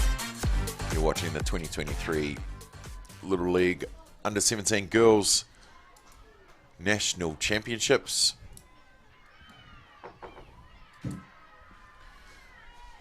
We're at the bottom of the 4th now, with counties looking to claw back and come back in this one after a tight encounter for the first couple innings.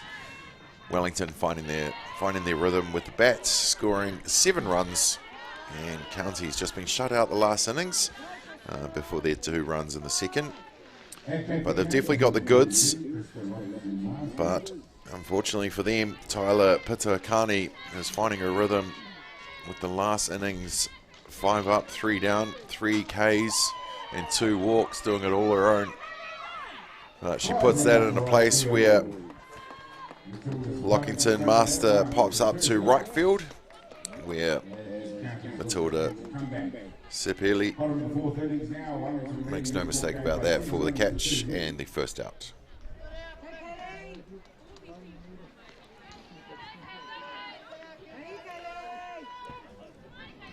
And that's going to bring to bat Arcadia Nathan Kaho, who pops up behind us for the first strike.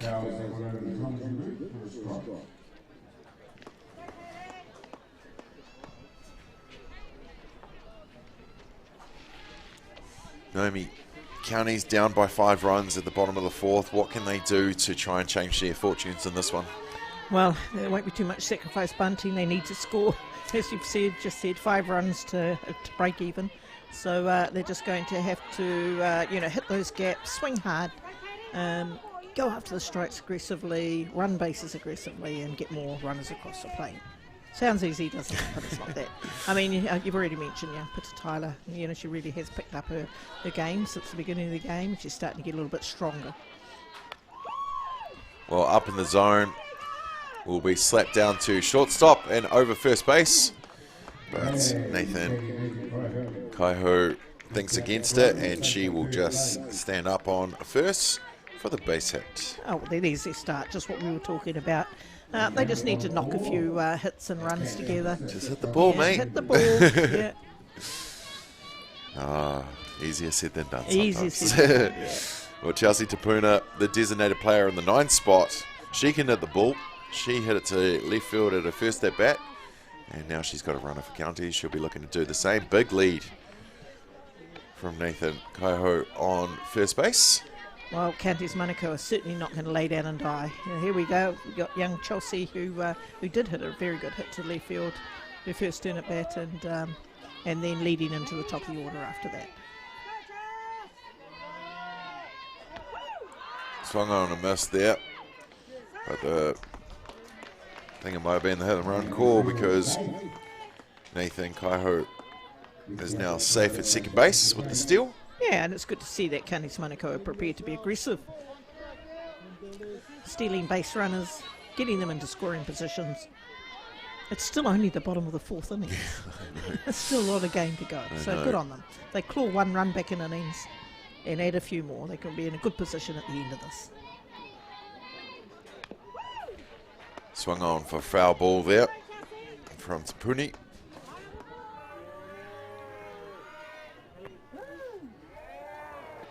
See on the replay here the stolen base.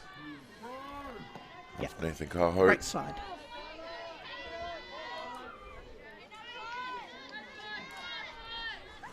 Oh, the 1-1 count.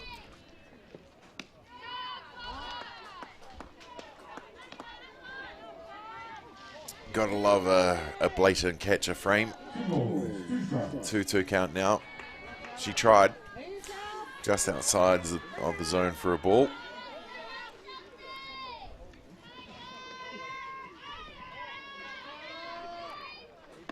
Oh, nice strikeout. Great strikeout. Straight down the zone for the strikeouts.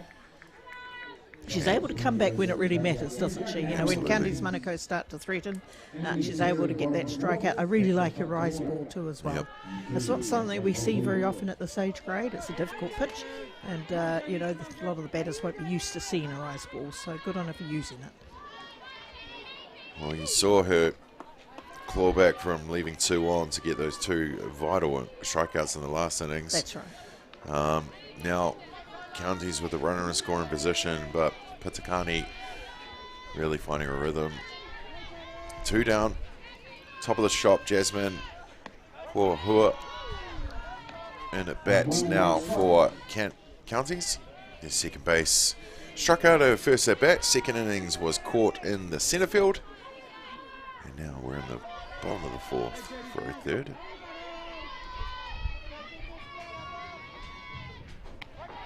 Leaves that one, but it's going to be called strike hit in the zone. So that's 1 ball, 2 strikes. The call here. Umpire Mike McCaw holding up the hands for me to know exactly what it is. Even though Naomi's found the rhythm with the counts as well. Well, hit down to Tagauli Tolova'a, who makes the play over to Gibbs for the 3rd out, and that's going to retire the side, leaving 1 on, unable to score. The score remains in this one as we go to the top of the 5th. Wellington 7, Counties 2.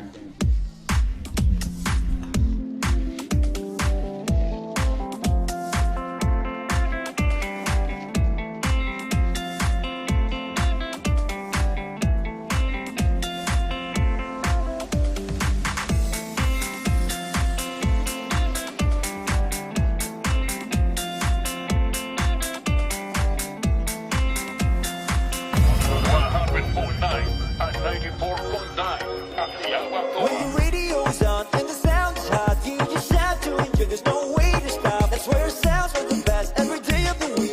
Better than all the rest. We let the music speak. All the best throwbacks, 90s and more. Until the hour drop. All the best throwbacks.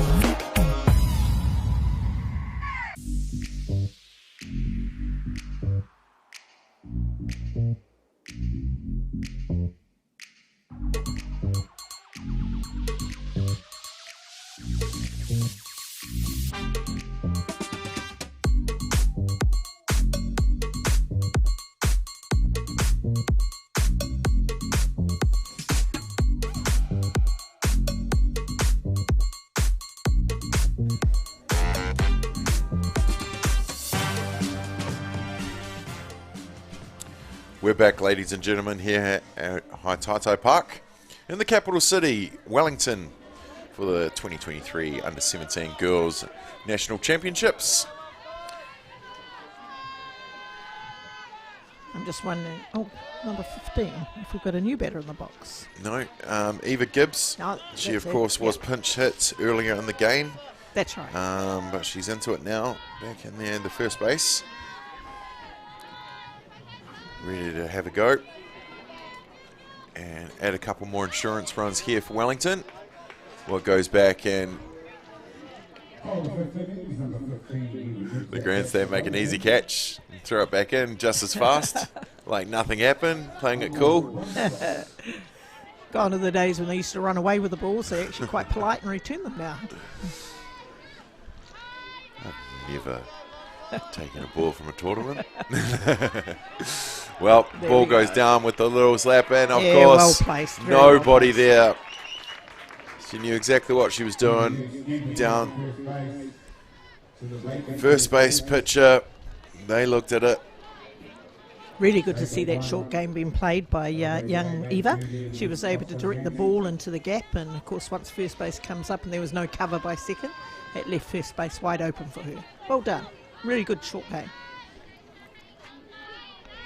Now in a bat is the left fielder, Costin Manson, who puts up the bunt, and a great beautiful catch. What a beautiful diving catch. catch. If only she'd held on to it. Yeah, what a great catch. Yeah, she put everything into that, really bouncing up and diving to make the play. Unfortunately, just coming out of the glove there.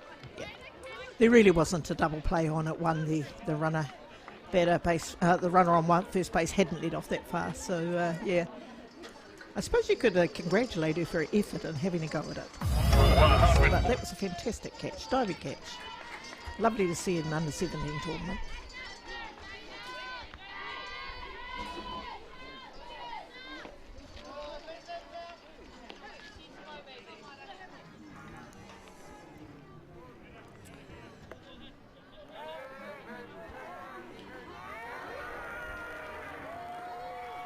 Well, now batting top of the shop is the centre fielder, Mairangi Waipara.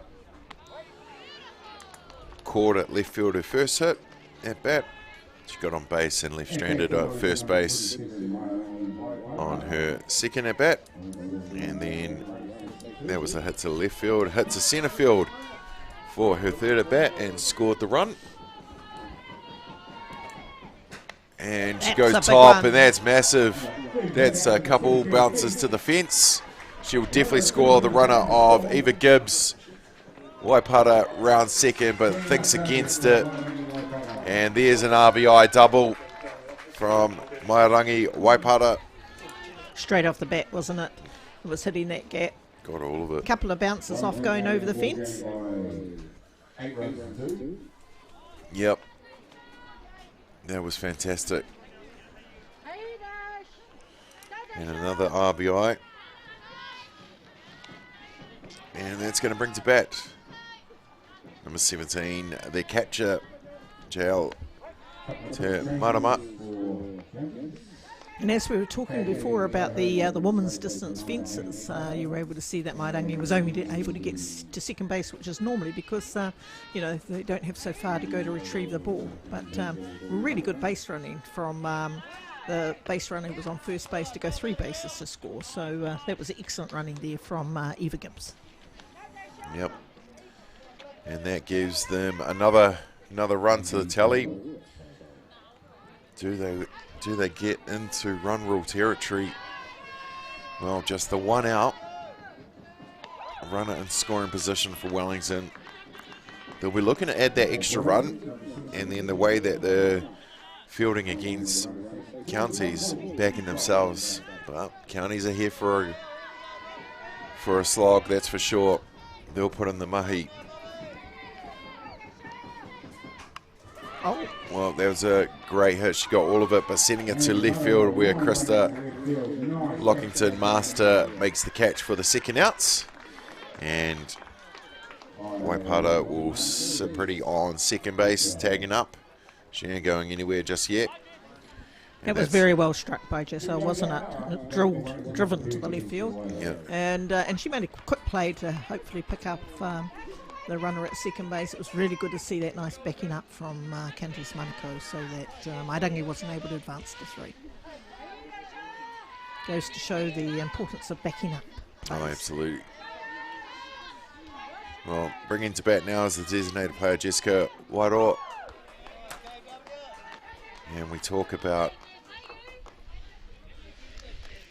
Mason Karini Yuriko getting the, she's currently in the top batter stats for the, she's currently a top batter for this tournament, and she's a pitcher from Hutt Valley. Well, we want to talk about designated players coming in for a bat, and is actually only third highest pitcher of the tournament with 60 batters face, 15.1 innings pitched, 2 earned runs for a earned run average of 0.91. Oh, that's very impressive figures. Yep. These talented girls. Yes, very talented. They can do it all. Yeah.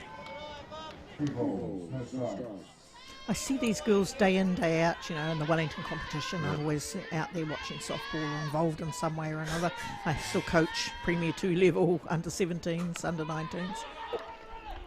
Oh, well. And sometimes I forget just how young they are. yeah. When you see them a couple of years and then you see them again at an under 17 tournament, you're like, what? What?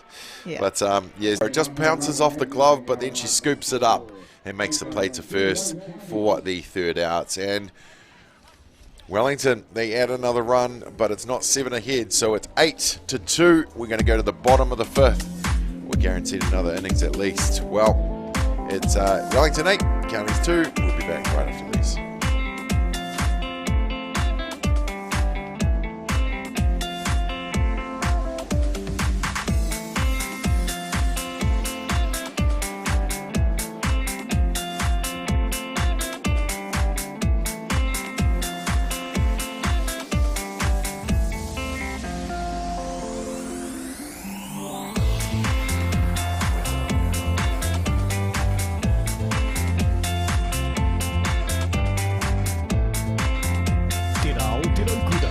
Kairangi's annual festival day is back. Saturday, January the 28th, 2023. We're looking forward to putting on the big event again for the Hutt Valley.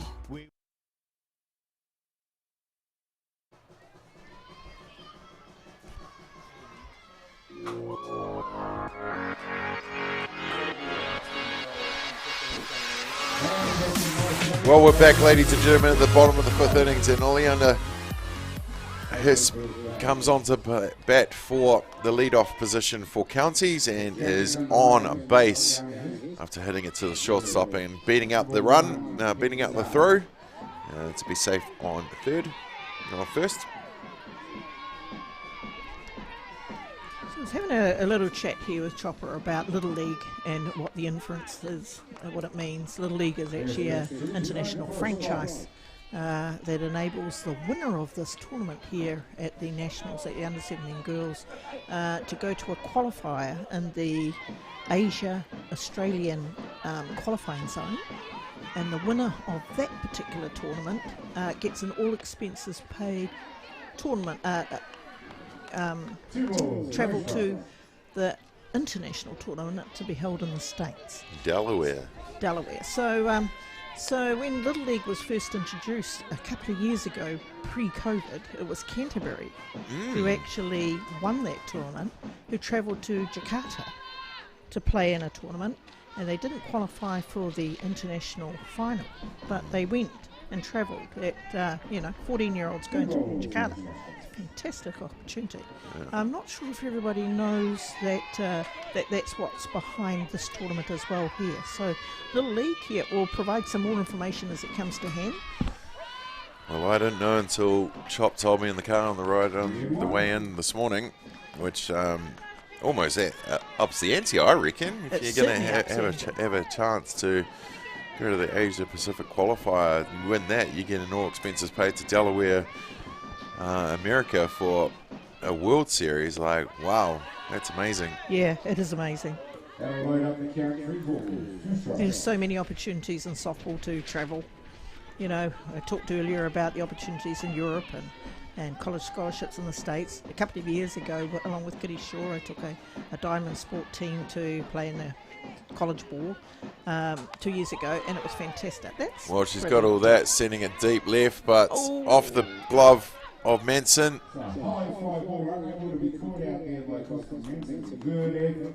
Yeah, great effort there for the left fielder, young Manson out there. The ball was swirling around and it was only just foul.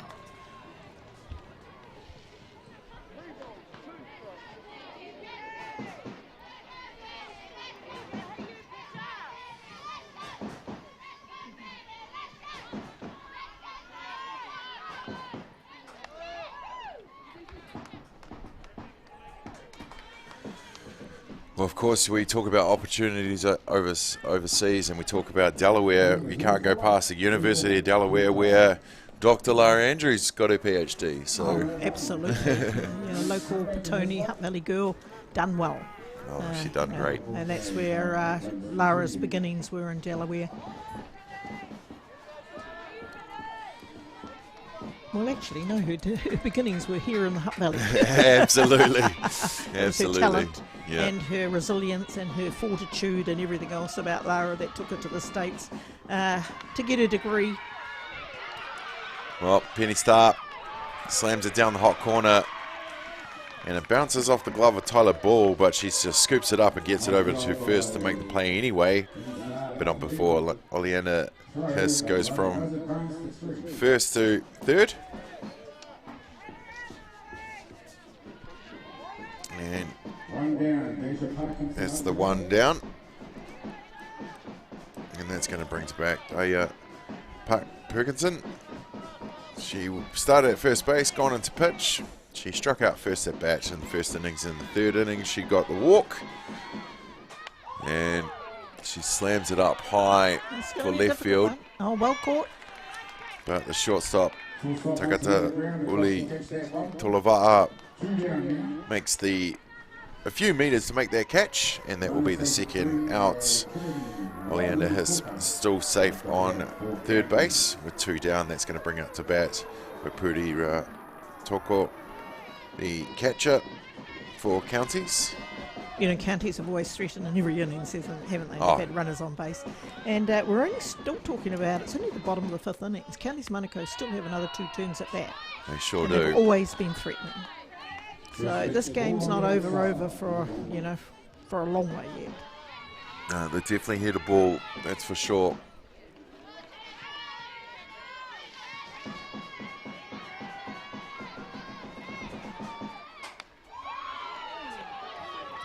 Sends it shallow centre field, and it just bobbles off the glove.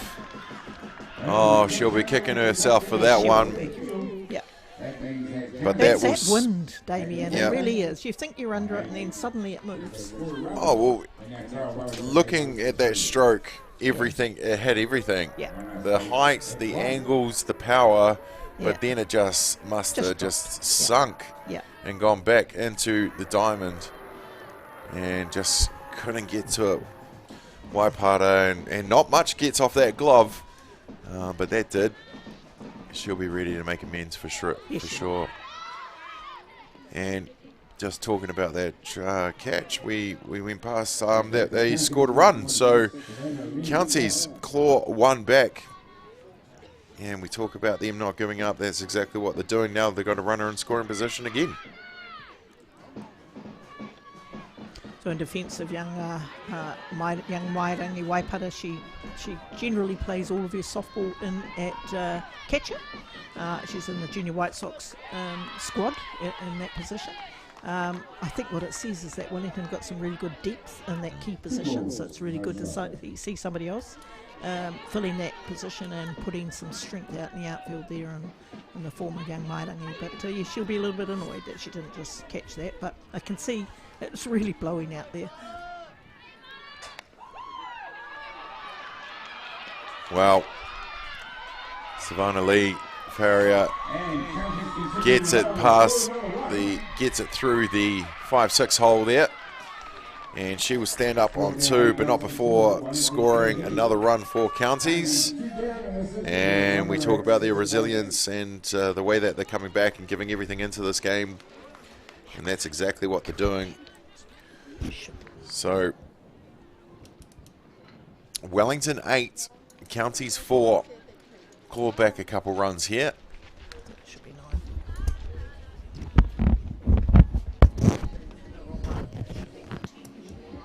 9.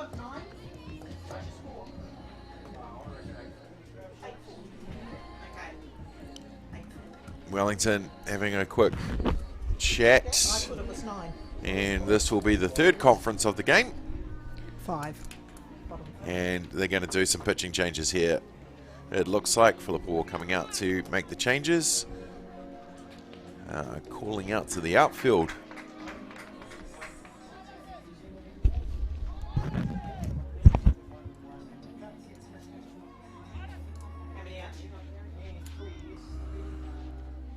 Well,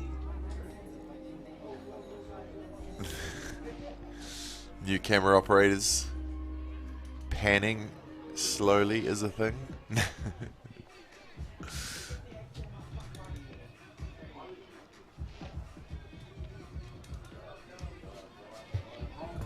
Well, we've still got a long way to go here on day 3, ladies and gentlemen. Coming up on the 1 o'clock games on this tournament, it's Hutt Valley Development taking on Otago on Diamond 3. It's Waikato taking on Southland on Diamond 2, and the big one next up on Diamond 1. Looks like Canterbury and Candies Manukau, do they have back-to-back? Nope, that was yesterday. Don't worry about that one. Coming up is just the one game at 1 o'clock. Waikato taking on Otago on Diamond 1. And then we're into the knockout stages. Second round, whatever you want to call it.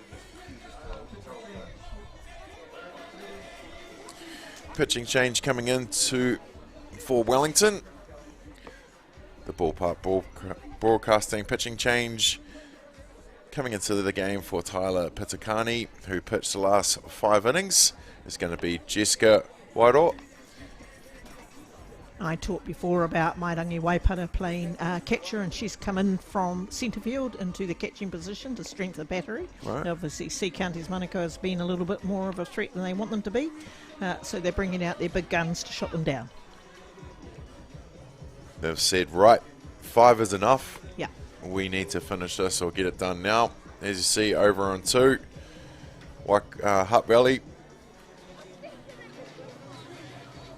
Isn't it fantastic that Hutt Valley have got 2 teams here, a development team? Yep. You know, you look at the size of some of those young girls. Well, that's over little there Sapphira Schultz running across the screen there. Yes. 14-year-old from Totoro Park. That's right. It's a wonderful opportunity for them to experience national tournament play. And why wouldn't you when the tournament is being played locally? Oh, absolutely.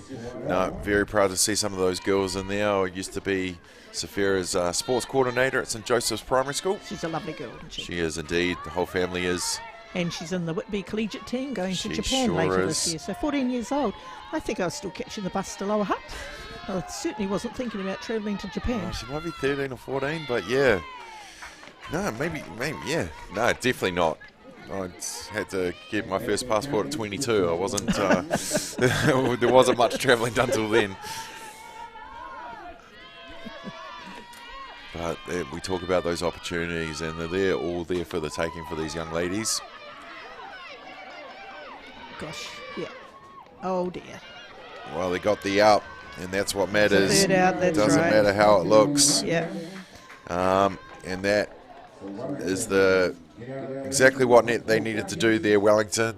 They made the change, they threw one pitch, and then they got their tag. So that will retire the side, but not before Counties claw a couple back. 2 to be exact.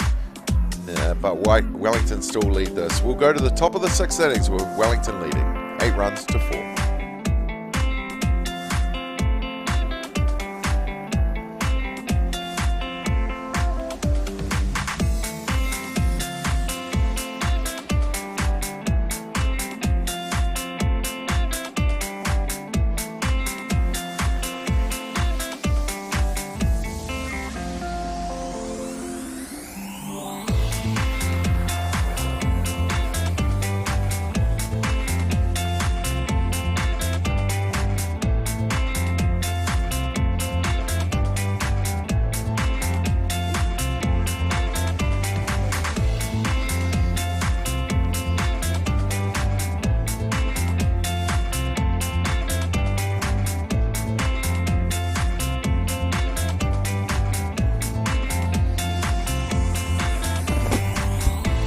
Welcome back, whānau, to Hataitai Park for the 2023 Little League Under-17 Girls National Championships.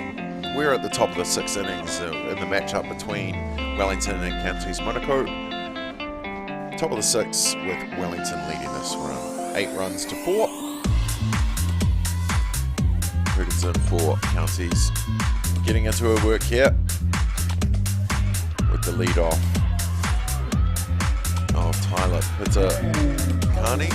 And she hits it down to second and beats out the ball to be safe at first base.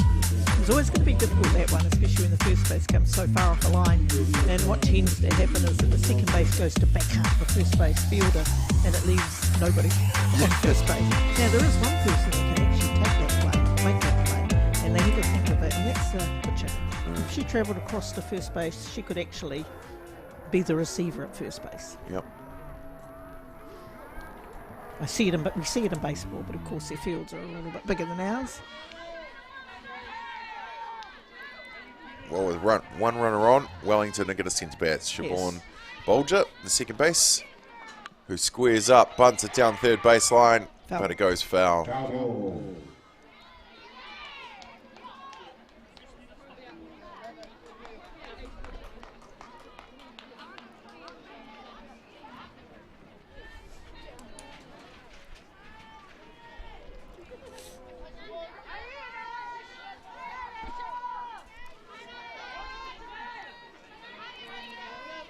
No balls, one strike.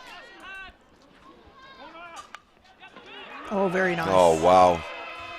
Getting it well away from the third base, and shortstop caught running over. Had to run back and make up some yards for that one. But Playing a very good short game, Wellington. You know, the moment that you start playing a short game and pushing the ball into gaps, it leaves openings in the field, and then that's exactly what happened there against Counties Manukau. Everybody goes to field the ball, and then there's nobody left at base. Namla Takatauli Tulava'a in a bat now for Wellington with runners on 1 and 2, none down. 8 runs to 4.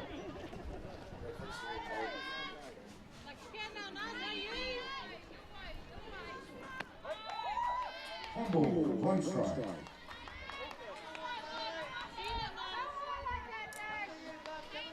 3 at bats, 3 walks.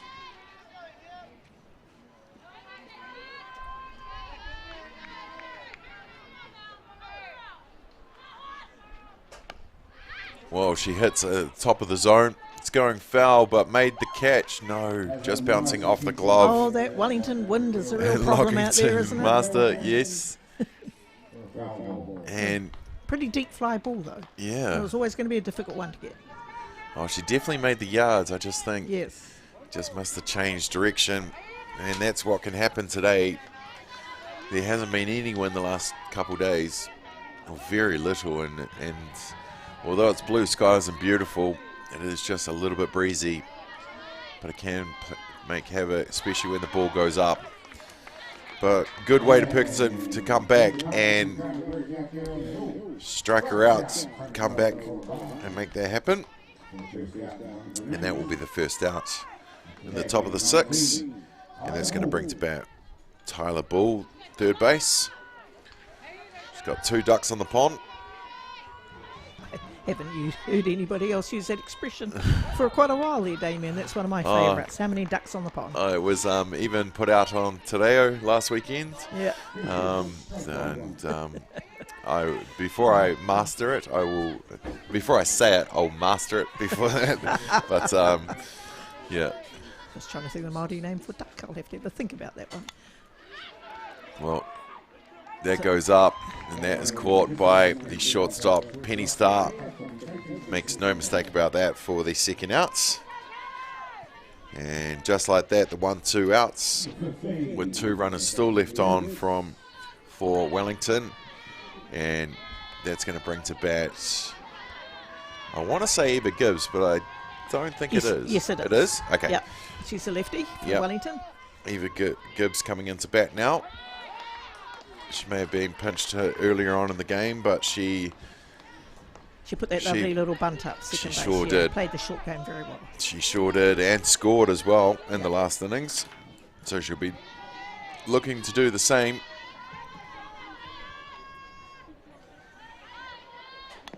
She's done it. Oh, the running. And she gets it. Bounces off the first base glove. And Wellington will score a run with Pitakani running in from second. to home. Born Bolger now safe on third base with Gibbs now safe. So having the left-hand slapper playing the short game adds pressure to the field. There's no doubt about that. And she played that really well. The moment the ball went on the ground, and with her speed getting to first base, puts pressure on the field. She was able to beat that run out, beat that play out, and score a run at the same time. The left-handed slapper, so valuable if they can utilise it. Yeah. We've seen it done many a time before. It's quite a big part of the international game, and it's one we don't adopt as often as we should do, and I'm certainly pleased to see it being played here. But over the past couple of years, it'll be true to say that we've actually turned quite a few right-handed players to the left side of the field on the basis that they've got exceptional speed, and it's really starting to work for the young girls. Well, one name that comes off the top of my head is old Riley Watt. That's right. And I don't even want to know how old came into it because she's still young as. But sprint champion, absolute wheels on her. Yeah. And it was what, only a year and a half ago that's right. you changed her to a lefty? That's right, and it's really working well for her, and she's just starting to develop that side of the game because Riley's dynamite when she gets on base.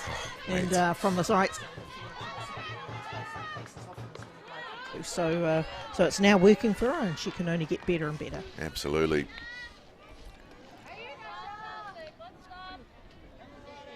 There are many more here that I would recommend to do the same thing as well too, and I'm sure coaches will start to see that soon. You only had to look at the men's world champs. When you look at every team, with the exception of New Zealand, probably had at least 5 lefties in their hitting lineup. At least 5 lefties. Too soon, Naomi. Too soon.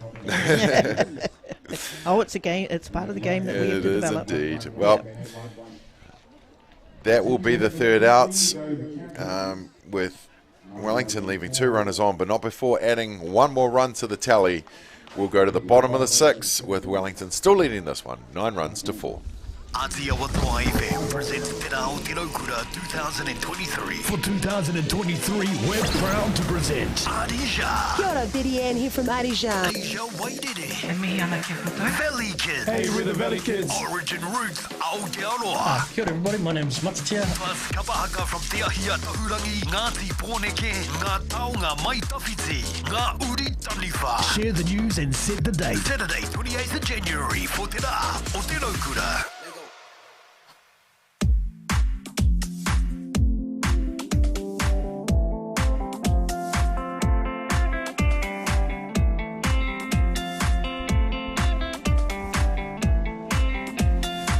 We're back, ladies and gentlemen, here at Hataitai Park in the capital city, Wellington, for the 2023 U17 Little League Girls National Championship. It's the game between Counties Monaco and Wellington, the host association. We're at the bottom of the 6th with Wellington leading 9 runs to 4. There's been a lot of action in this game, Damien, hasn't there? It's been full on the whole game. Oh, what a great grab there by the shortstop. Beautiful hit, great play. Tulova making that catch, making a few meters to make that catch. Yes, she did. But that will be the one up and the one down. That's one pitch, one up, one down. Yeah. Just what you want in the bottom of the 6th. Absolutely. And that's going to bring to bat the designated player in the 9th spot, Chelsea Tapuni.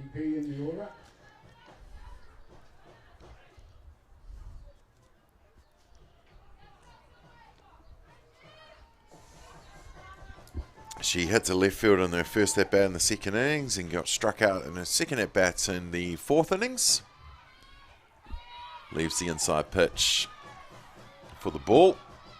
We just see that replay there. Taka to Uli Tolova'a making that catch at shortstop for that first out. Fouled away from Tapuni.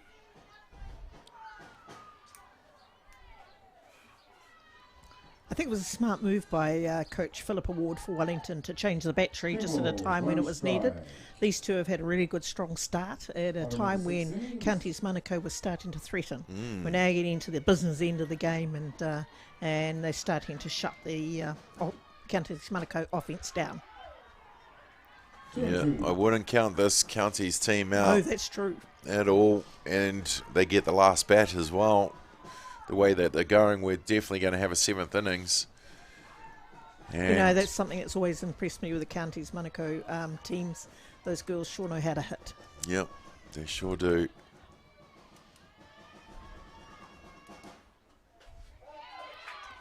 Oops. Oh, And the strikeout is made. the strikeout made, thrown down first base, and just straight into the bat. 1-0.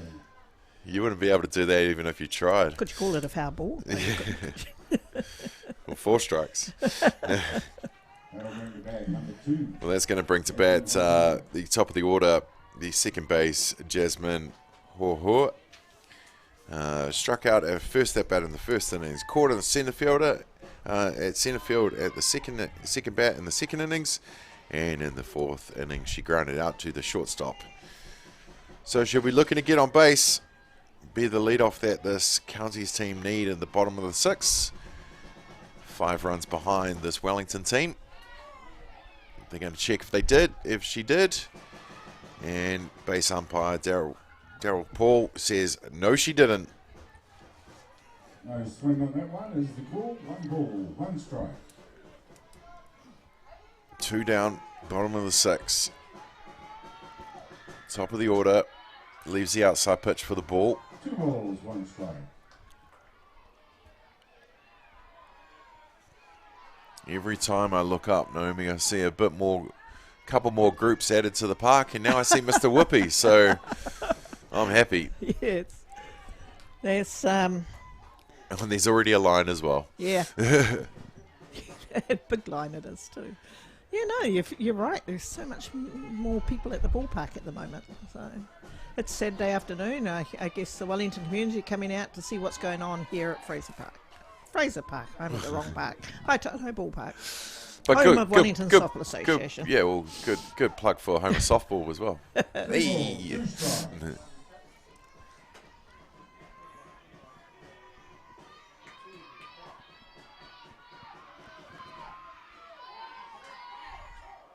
Wow, what a pitch, Yes. hitting the Yes. bottom of the pocket of the zone there. Yeah. Kept everyone guessing on that one. Yeah. So that with the strikeout will retire the side. With a quick 3 up and 3 down, we're going to go to the top of the 7th with Wellington leading.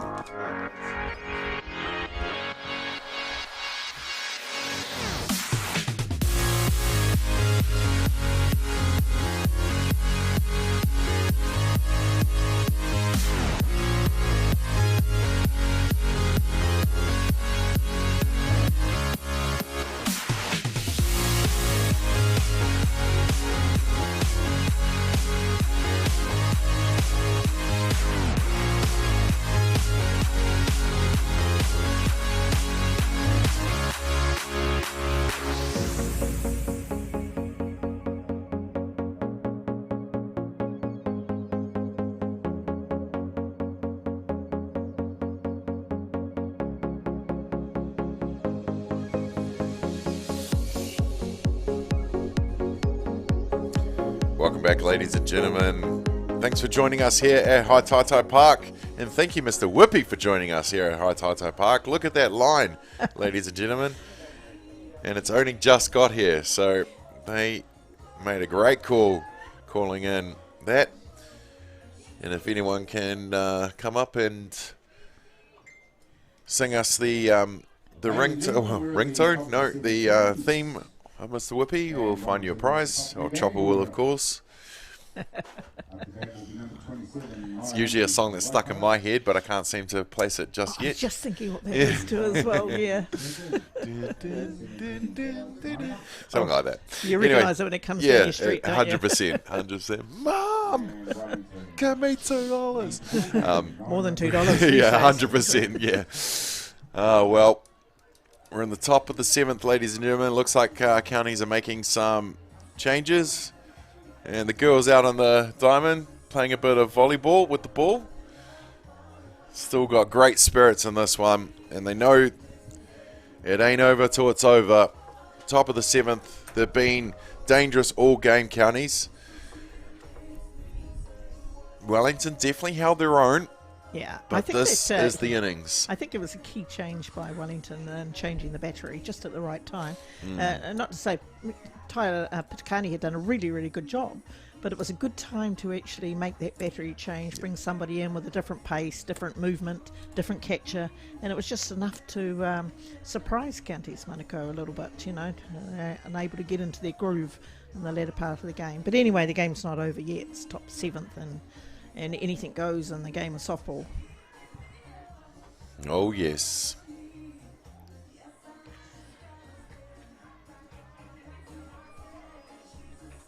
I have to say the Counties Manukau uniforms always look sharp to me. I love the red, black and white, of course. Funny that. Saints. But the way they cut their uniforms in that look really sharp. Nice. Yeah, I knew you'd like those colours.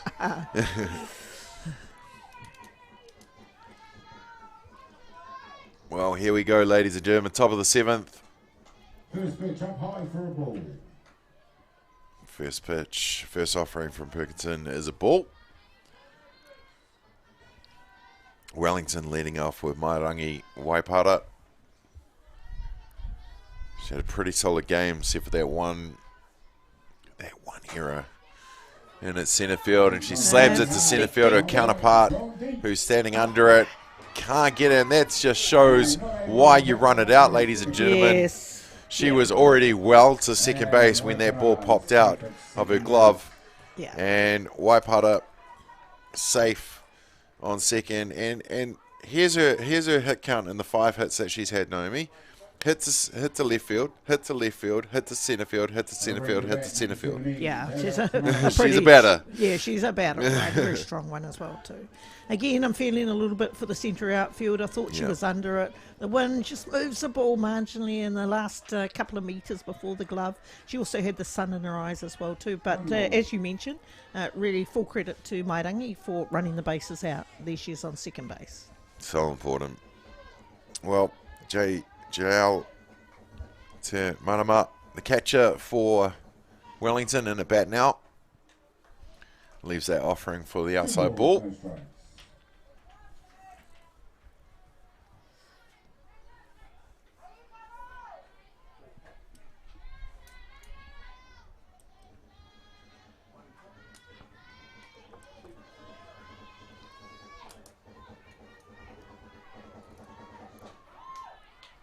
Clip in the zone for the strike called. 2 balls, 1 2 strike. balls, 1 strike.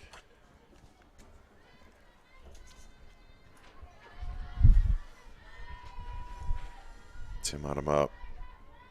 Walker to first at bat, caught by the second base. She squares up. Beautiful bunt down the first base. And dropped on first.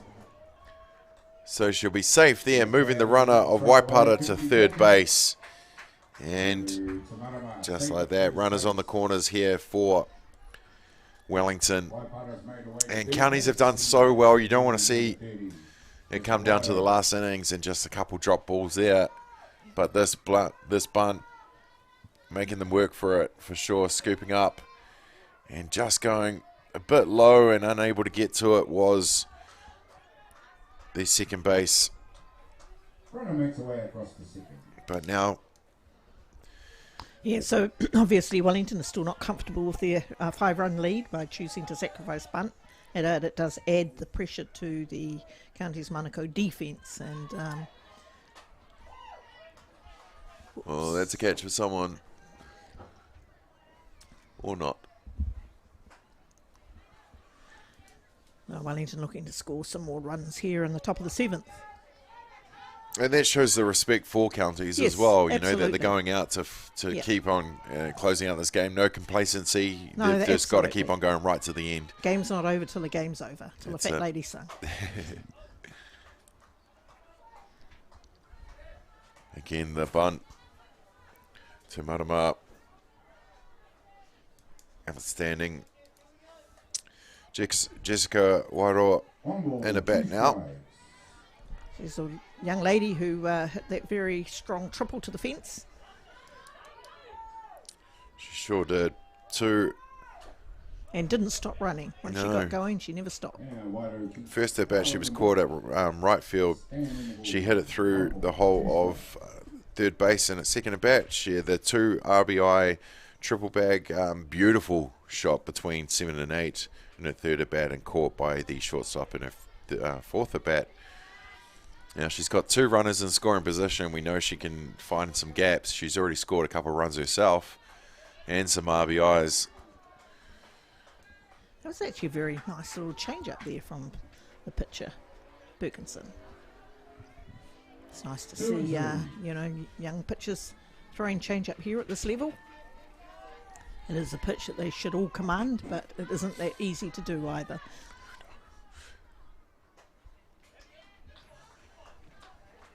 From the change up to the pace, fouled away to level the count.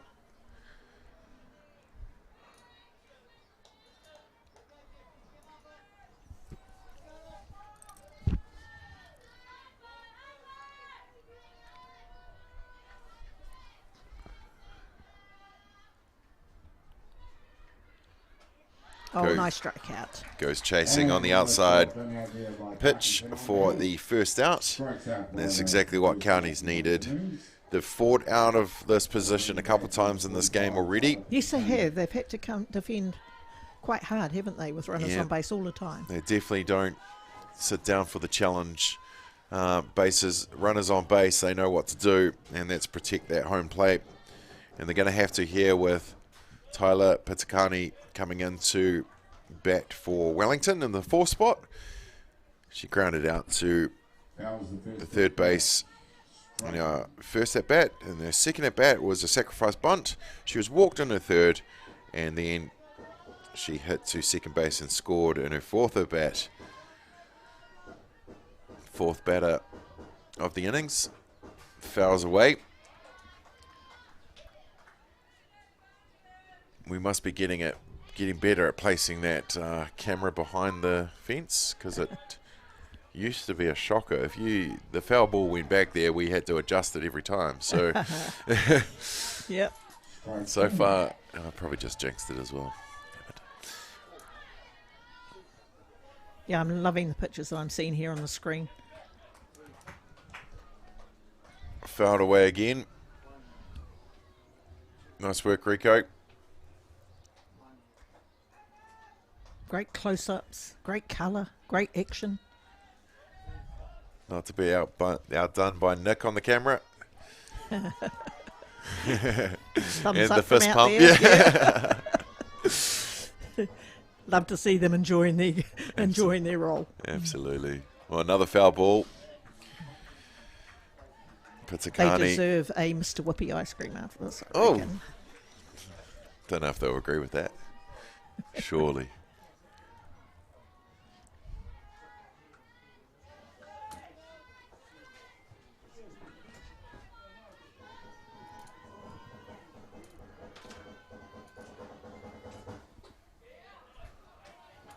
Starting to hear some more drums from the dugouts.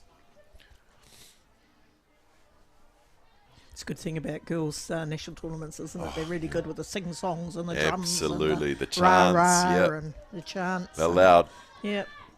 It's always been a feature of young girls' softball. Oh, yeah.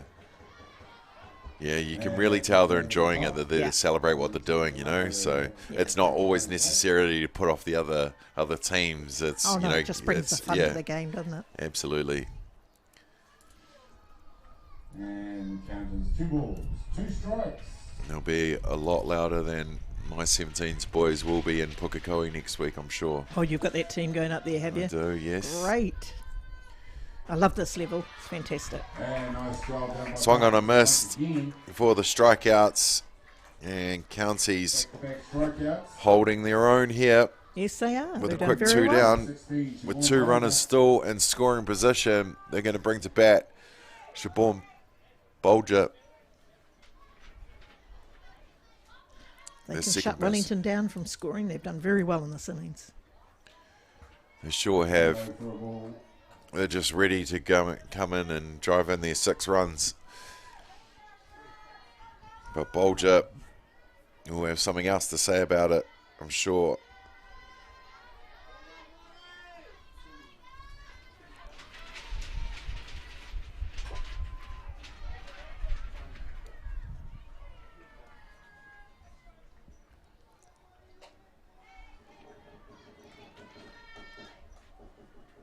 One strike.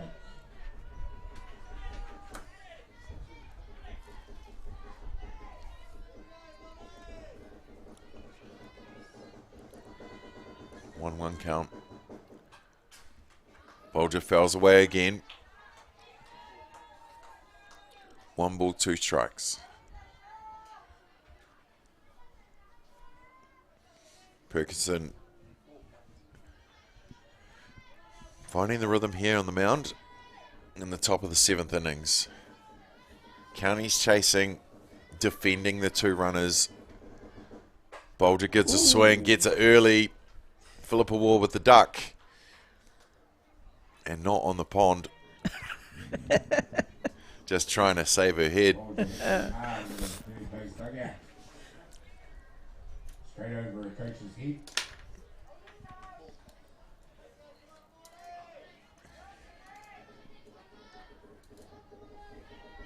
Ferguson has her call set into the wind-up. She goes up. She takes some pace off where Bolger slams it to left field where Lockington Master makes no mistake making that catch, and that will retire the side. So Counties, they do it and they do it tough, but they leave 2 runners on, no more runs scored. Wellington still lead this one, but we'll be back with the bottom of the 7th with Counties last at bat and the last of this game. We'll be back right after these.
Welcome back, whānau, to Hataitai Ballpark for the 2023 Little League Under-17 Girls National Championships. Almost said World Series there, but the winner of this has a chance to go to the World Series for the Under-17 Little League. But that is tomorrow, Championship Sunday. Before, it's the penultimate day. We've just got a couple more games to round out the round-robin side of the competition before the placings start happening, where it starts becoming a bit more do or die. But this is still a pool game, a round-robin game, Wellington versus Counties. We're at the top of the 7th. Big hit to left field, and centre field just can't get to it, the glove. But that is a great hit to lead off. And if anything is to go by, Counties are here to bat in the bottom of the 7th, down by 5 runs. But as you said earlier, it ain't over till it's over, Naomi. Oh, and we've commented right through the whole game how often Counties Manukau have had runners on base, and they keep coming back, and they don't stop coming back, do they? And you know what a great hit to start this innings off with. They're chasing 5 runs, but it's doable. Yep. Well, there was a big one to start off with, and we're at we're in the good spot. That was the 2 spot. Penny Starr, the shortstop, now batting. She's hitting in the 3 spot. And then you got Perkinson's coming in the 4 spot. So they're in the right place of their order. Absolutely. Knock a few runs together. They've been pushing all the way through this game. Yeah, I love that never say die attitude. Absolutely. Oh, I Nice love the little, confidence. nice I love little it. Lazy pick off there. Yeah. One of the teams took the pick off there, unsuccessful. 2 balls, 1 strike. It may have been unsuccessful, but I'm really pleased to see them doing it. Yeah. That's it. If they can try the things. Oh, wow. Hit up the middle. Surely. Up the middle. No, they're going to hold her. Runner turns at 3. doesn't Yeah, I get think the that's a extra sensible ball. thing Yep, to do. for They sure. don't want to lose any runs on base. Runners in the corners. They've ended up with runners in the corners, bottom of the 7th, chasing 5 runs and none down. Got a bit of an exciting ball game here. Yeah, we sure do. And we talked about pitches up in the spots. Here's Perkinson, who's come onto the mound, is in the 4th spot. Started the game at first base, and now she's ended the game at pitcher. All counties, Wellington tried a bit of a trick there for them. They knew they were going to run. You normally do if you got runners on the corners, try and take second straight away, but almost got Hesp at third base. But luckily, counties still have 3 outs up their sleeve, and now they've got 2 runners in scoring position. Yeah, well done, Wellington, to have a 1 and 3 defensive play. That's well hit. Well, Oh, no. nobody tagged up there, Oh, and it's all they're going to have to be do, a and triple that's out. it. Wow. A triple out to finish the game. We just talk about the fight and how well they were doing, and they were seriously. But the 1, 2, 3 out to end the game with a triple play. Oh, we don't see that very often. No, we do don't. Look at We that, the don't. caught ball, Wellington, however, who and no runners holding up. Expecting the ball to hit the gap. Yeah. Right, play made across to third base, force out, and back to second base. Second base first, then third. Triple out to finish the game. What a great way to finish a game. Well, Naomi, closing thoughts for this one? Yeah, I think it was there was a lot of action in there. I'm still buzzing a bit about that triple play. We don't see that very often at all. Probably a little bit of foolish base running there on the girls' part, but still, Wellington have to execute it. So what a great way to finish that game. I do want to say I think Philippa Ward made a really good battery change in the 6th innings. It may have been. It was just at the right time when Counties Manukau was starting to sort of dominate a little bit. Well, not dominate so much, but get more runs on base.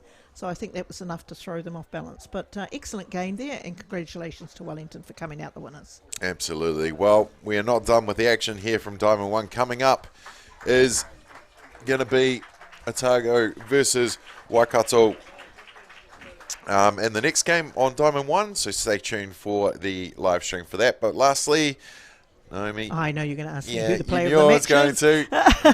I would have to say that it will be Mairangi Waipara, catcher there. Pretty awesome hitting stats there, and a number of RBIs. That will be my player of the day for this game. Fantastic. Well, Mairangi Waipara, the Ballpark Broadcasting player of the match, picked by the New Zealand Auto Merit, Naomi Shaw. Well, thank you for joining me in colour, Naomi. Thank you to Nick Durkin on the camera, Rico Morris on the third base camera, Adrian Rule as a producer, Naomi Shaw on the colour, and Damien Collins here with the play-by-play. We'll be back later on, but next up is Waikato versus Otago. We'll see you there.